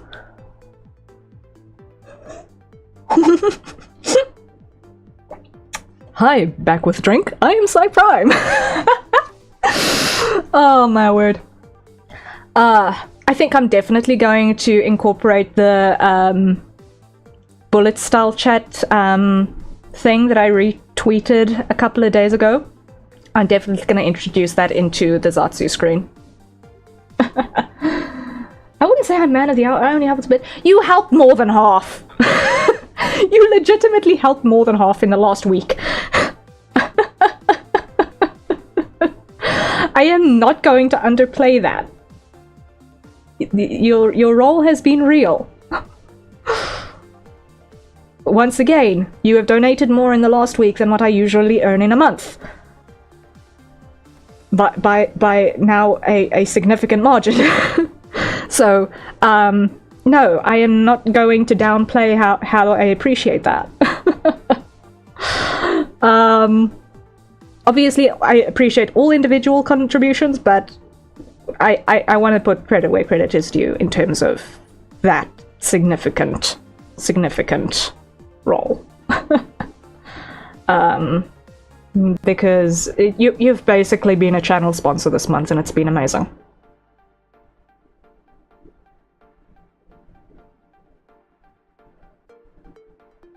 I'm Gucci? Okay. I wasn't going to read the entire thing aloud, but yeah. No, so, I think we have... I think we can now make the decision regarding what we want to do for our first stream when that'll feature the streaming laptop when it comes. I think we can talk about that now. Because I've got a list as long as my arm of things that I want to do. I definitely want to do the walking stream, and I definitely want to do the cooking stream, and I definitely want to do something where I actually set it up and run multiple graphics processors at the same time and see just how hard I can push the thing. But when I do the connection with the second PC, that will probably take a little bit of initial setup as well. So I'll probably want to have a weekend before that. So it'll probably be a Monday stream when I do the first dual PC setup. But as soon as I can get the thing here, do we want to do a walking stream, or do we want to do a cooking stream? I think that's going to be the first thing that we should ask is what do we want to do? Let me know if you need help with the laptop. I'll try as much as I can, though. I don't know how much else other than what I've told you already. I think you've given me a lot to think about, and I'm pretty much just going to, based off of the information from our discussion on Saturday, where you really helped a lot in terms of understanding the stuff. I'm just going to see what's still on special and see what fits the budget, and go with the best that I can acquire, given the budget and the current specials. Because the laptop is not only going to be for streaming, it's also going to be a backup in case my main machine gets fried, so it needs to have enough graphics processing power to at least run Clip Studio, should my machine get fried. And it's also going to potentially act as a remote workstation if I need to work remotely for whatever reason. So it is going to be a multi-purpose machine in that regard.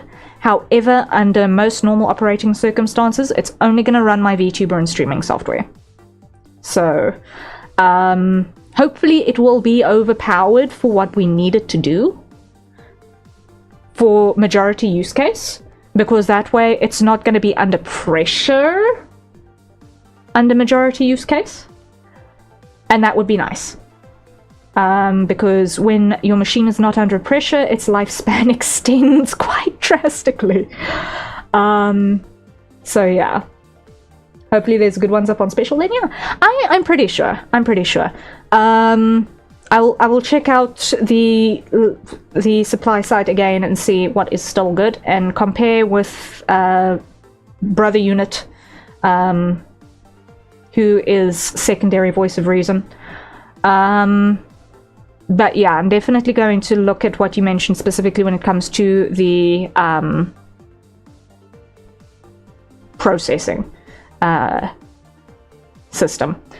Because the majority of the house actually runs on AMD. But I don't know how that compares against what we discussed yesterday. So, we'll see.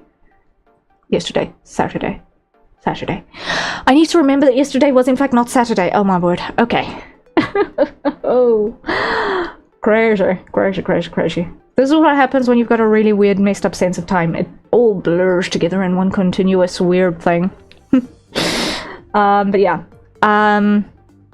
So I don't know. We'll see. I suppose it all depends on when it actually gets ordered, how long it takes to get here, and duration of the setups, and seeing what all is logistically viable. What all is immediately logistically viable in the next couple of days.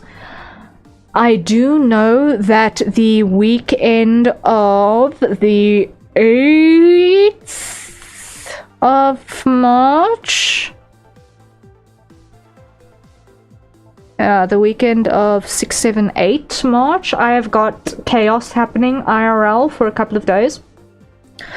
So I do anticipate that next week is probably gonna be mad, which means that on an absolute best case scenario, machine might actually arrive in birthday week, which would be kind of insane for me. So yeah, we'll see what the actual logistics end up working out to. But we can now make up our minds about what we want to actually do.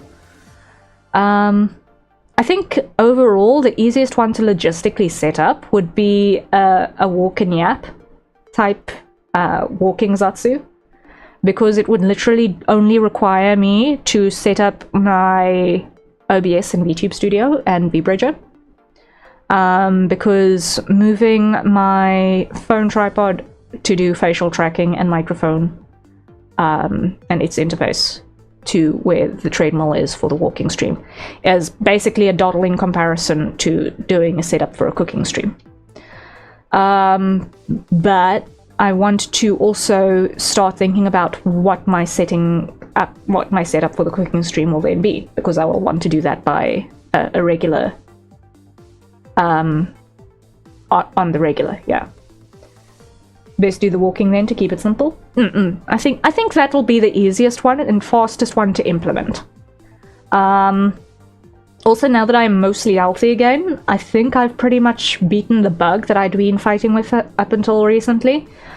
I do want to get walking again, so actually doing the walking stream maybe on the regular is maybe not a bad idea. Maybe do a walking stream at an hour that is maybe not part of the usual stream sets, but maybe on like a Tuesday when I've got a long afternoon session.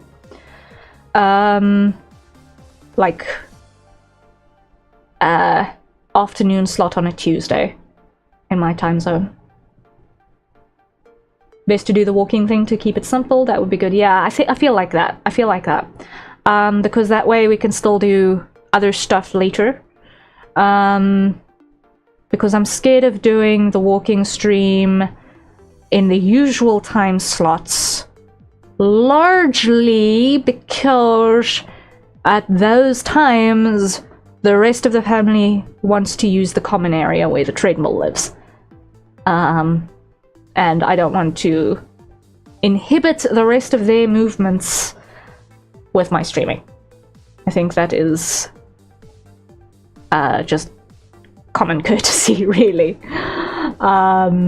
So we will figure out the exact best times for it. Especially considering that they have normal people working hours and have limited time in a day when they can, do the R&R thing. So for them, a little bit of time in front of the telly is not a bad idea, And thus, I don't want to steal from them on a given weekday.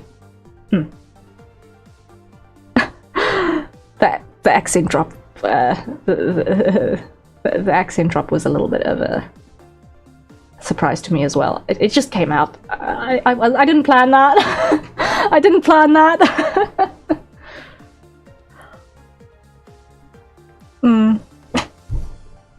But yeah. Sure, okay. So, we will do the budget checks and we will do the extractions and see how quickly the money gets here, and I will let you guys know as soon as I've placed the order and as soon as the machine actually pitches up. And we will take it from there. Oh my word. But guys, huge thank yous. Huge thank yous. Oh my word.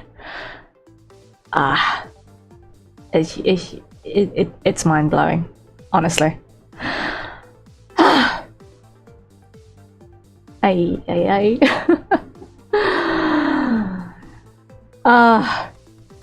If it works out, it might actually be a plan for birthday stream.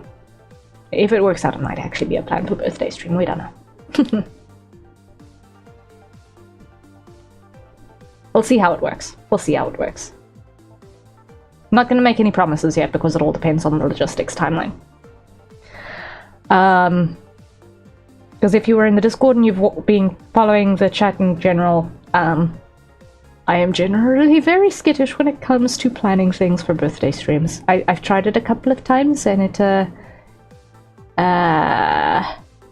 yeah, let's just leave it at that. Yeah, no.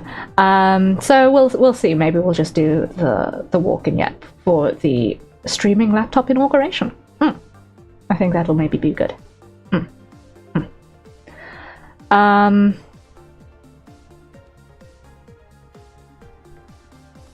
Do you love how we have derailed the original stream in a good way? I also love it. I mean, like, yes, productivity is good, but I think that celebrating something like this, which is literally, you guys have made something incredible possible to help me out. And I'm just a person who colors in pixels and yaps at you occasionally. It's a special thing, and I think celebrating that is totally worthwhile and a totally valid reason to derail a stream. Totally valid reason to derail a stream. Especially considering that I'm actually kind of satisfied that we achieved the original goal, which was do a little bit of revision. Yeah, but they're good pixels and good conversations. I am glad. I am glad you're enjoying them. I am very, very, very glad you're enjoying them. I'm enjoying them a lot as well. I want to make things, and I want to share the joy of making things, and I want to make things that bring joy. that's kind of the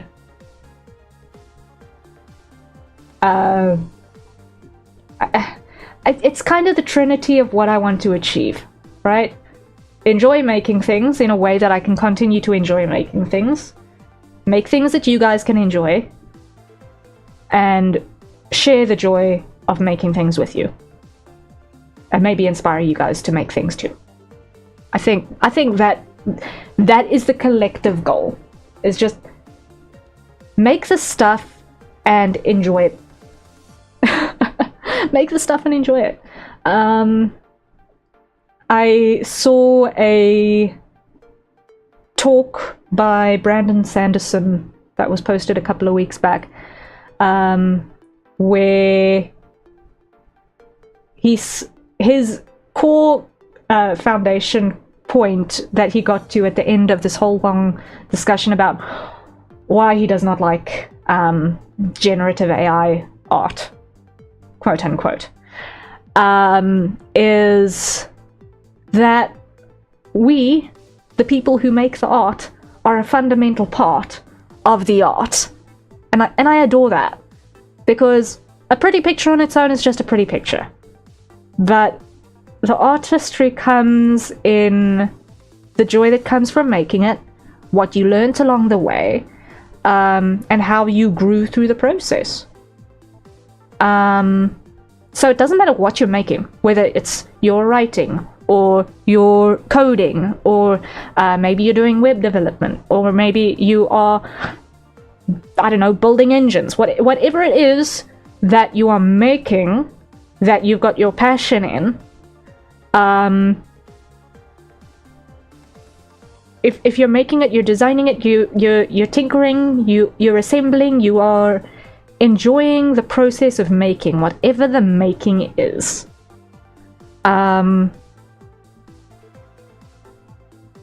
If you are growing through that process of making and you're enjoying that process of making, it's not just assembly, then it's art. And I think that is a very precious thing. I think that is an incredibly, incredibly precious thing. And I am so glad that I saw that talk, because it's so succinctly said what I've not been able to particularly articulate. And you know, it's only fitting that I heard that from a critically acclaimed fantasy writer. But you know what? He's good at his art. He got good at it by practicing it and enjoying it and being the human doing the thing. So, you know what? I think that's a very strong testimony in support of what he was saying. But I've read one or two of his books, and I can see he's very good at what he does. So I can appreciate that. I definitely do need to read more, though, guys. We need. Yeesh. We'll get there eventually. We'll get there eventually. Yeah. But no, I feel like just daring to start is already something that if you can overcome the fear of starting with whatever it is that you find is your creative outlet, immediately your potential far outweighs everyone who is shackled by the fear of starting. I feel that. Too many media, too little time. Yeah. Love books. Used to have 200 or so books when I was younger. Oh, wow. I've never owned many books, sadly.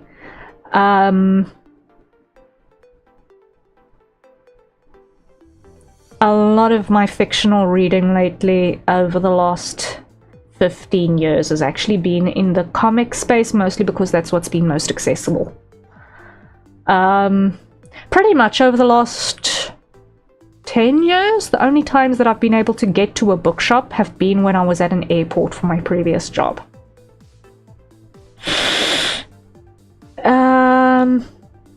Yeah. Airport bookstores. I did manage to snag 3 Body Problem there, so that's not too bad. It's not too bad. Yeah. But no. It's fun. It's fun. I think the last 2 books that I acquired were also airport purchases, and both of them were Terry Pratchett books. Joshua, hello! Once again, you were mistaken, thinking I wasn't here! You fool! Now you will pay the ultimate price for your mistakes. Gasp! All of the flowers from Joshua. Thank you. Good pulls there. Yeah, I'm glad I managed to snag the Terry Pratchett books. That's rough. I would get more books, but I'm stuck on a big one right now. I see. A barrage of flowers once more assault your senses. You know what? I need my senses back, especially my sense of smell, please. Throw the pollen. Let me sneeze and be done with it and get through the last of this madness with my sinuses, please. Let the hay fever do its job.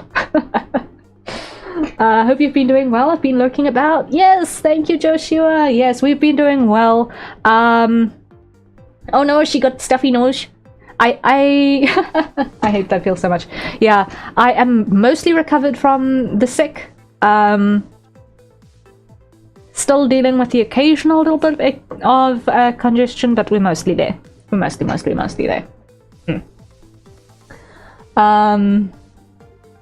Yeah, like the last 2 books that I acquired were The Color of Magic and Interesting Times.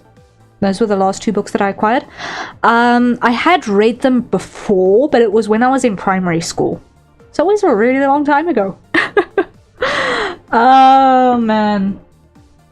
Cat's falling asleep on my mouse, help. Oh, cute.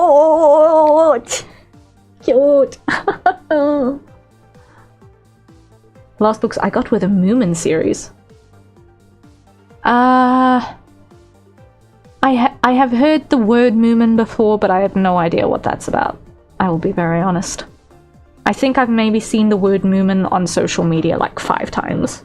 enough to notice that it's a thing that people are talking about. That never grew up with it, and new Europeans love it, so I wanted to give it a shot. Okay. There's some funny hippo-looking guys. Okay. Interesting. Okay. Yeah. Yeah. I've got a couple of things that I'd very much want to still investigate. I have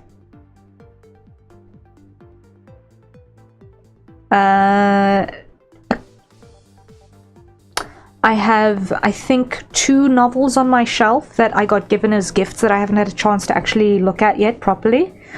The one is about a sorcerer in the service of Genghis Khan. And the other is some or another science fiction novel that I think is relatively modern, so I'm not actually sure what it's about. What? Yeah. It's called Lord of the Bow. At least from what I can gather, it's about a sorcerer. And we're talking like old Mongol type sorcery. We're not talking like fantasy sorcery. We're talking what they actually had in the culture at the time.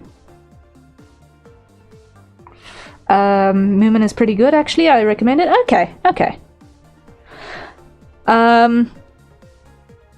Yeah, so I have not gotten very far in the book. I've gotten just, I think, into the 3rd chapter. But I need to pick it up again. And I think I need to actually just book off 2 days and just read it. I just haven't had the 2 days to book off to just read it yet. So, eventually. Because the thing with reading is that if you're not thoroughly in the headspace to read, it's easy to get distracted. Or at least I've personally found that to be the case. But when the bug bites, there is no stopping you. Like, none whatsoever. And I think that is something that it's kind of fun with it, but yeah. I don't know if this is the undiagnosed ADHD talking or not, but like, you get these phases where you specifically want to do this type of fun, interesting, creative thing, and if you cannot do that thing, you're hopelessly frustrated and you can't make progress on any of the other 5 things that require your immediate attention. On Saturday, that was the live 2D rig.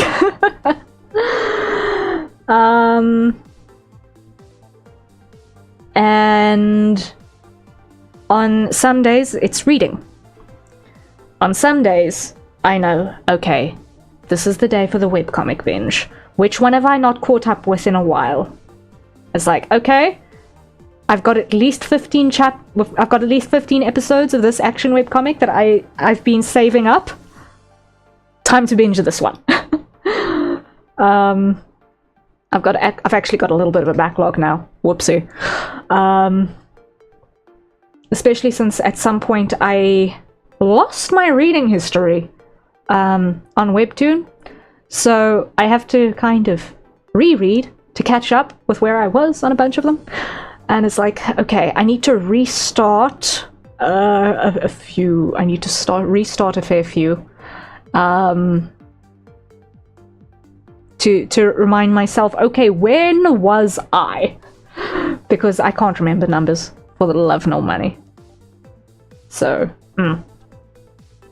Oh, I know why I lost my reading history. It's because I uninstalled the app for a bit because I had, I was doing a mental reset. I was doing a mental health reset. That's why. And yeah, I never caught up from that. So I shall still need to do those catch-ups. Which ones have I got on my I need to restart to catch up with list? That happened to me one time? Yeah. Joshua says, I feel like I have to know there's nothing going on. Perfect silence is needed for me. Oh, yeah. To do your reading? I get it. I get it. Yeah. I need to do a restart on...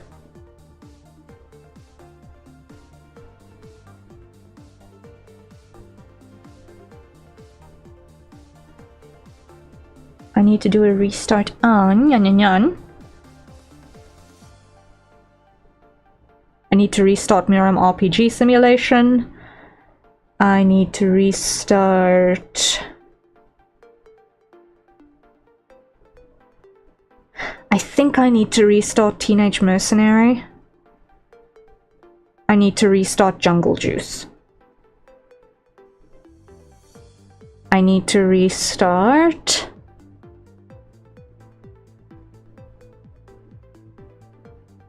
Lord of Goblins.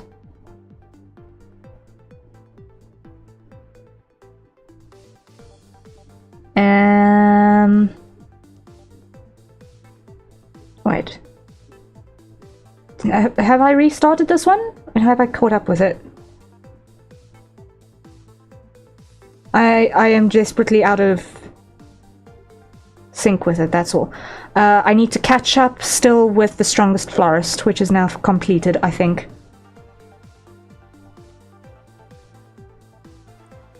And a bunch of the rest are on hiatus. I need to restart X and Ash and Parallel City too. Oh. Oh.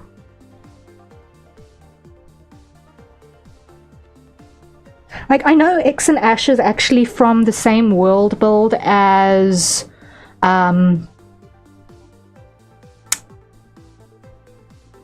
what's it? Hardcore Leveling Warrior. I know it's the same world build. I still need to finish Hardcore Leveling Warrior as well. Irk. But it went into pay-to-read mode before I'd gotten to the end. Whoops. The Strongest Florist, it is done, is it? Yeah, I think it is done. So many to catch up on, yeah. So many to catch up on. And I think I've still got to read the last few episodes of Girls of the Wilds. I never quite finished that either.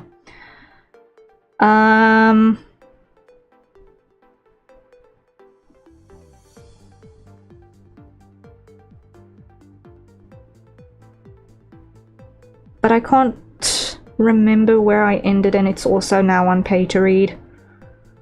Because Girls of the Wilds is the artist who's currently working on Illiseed,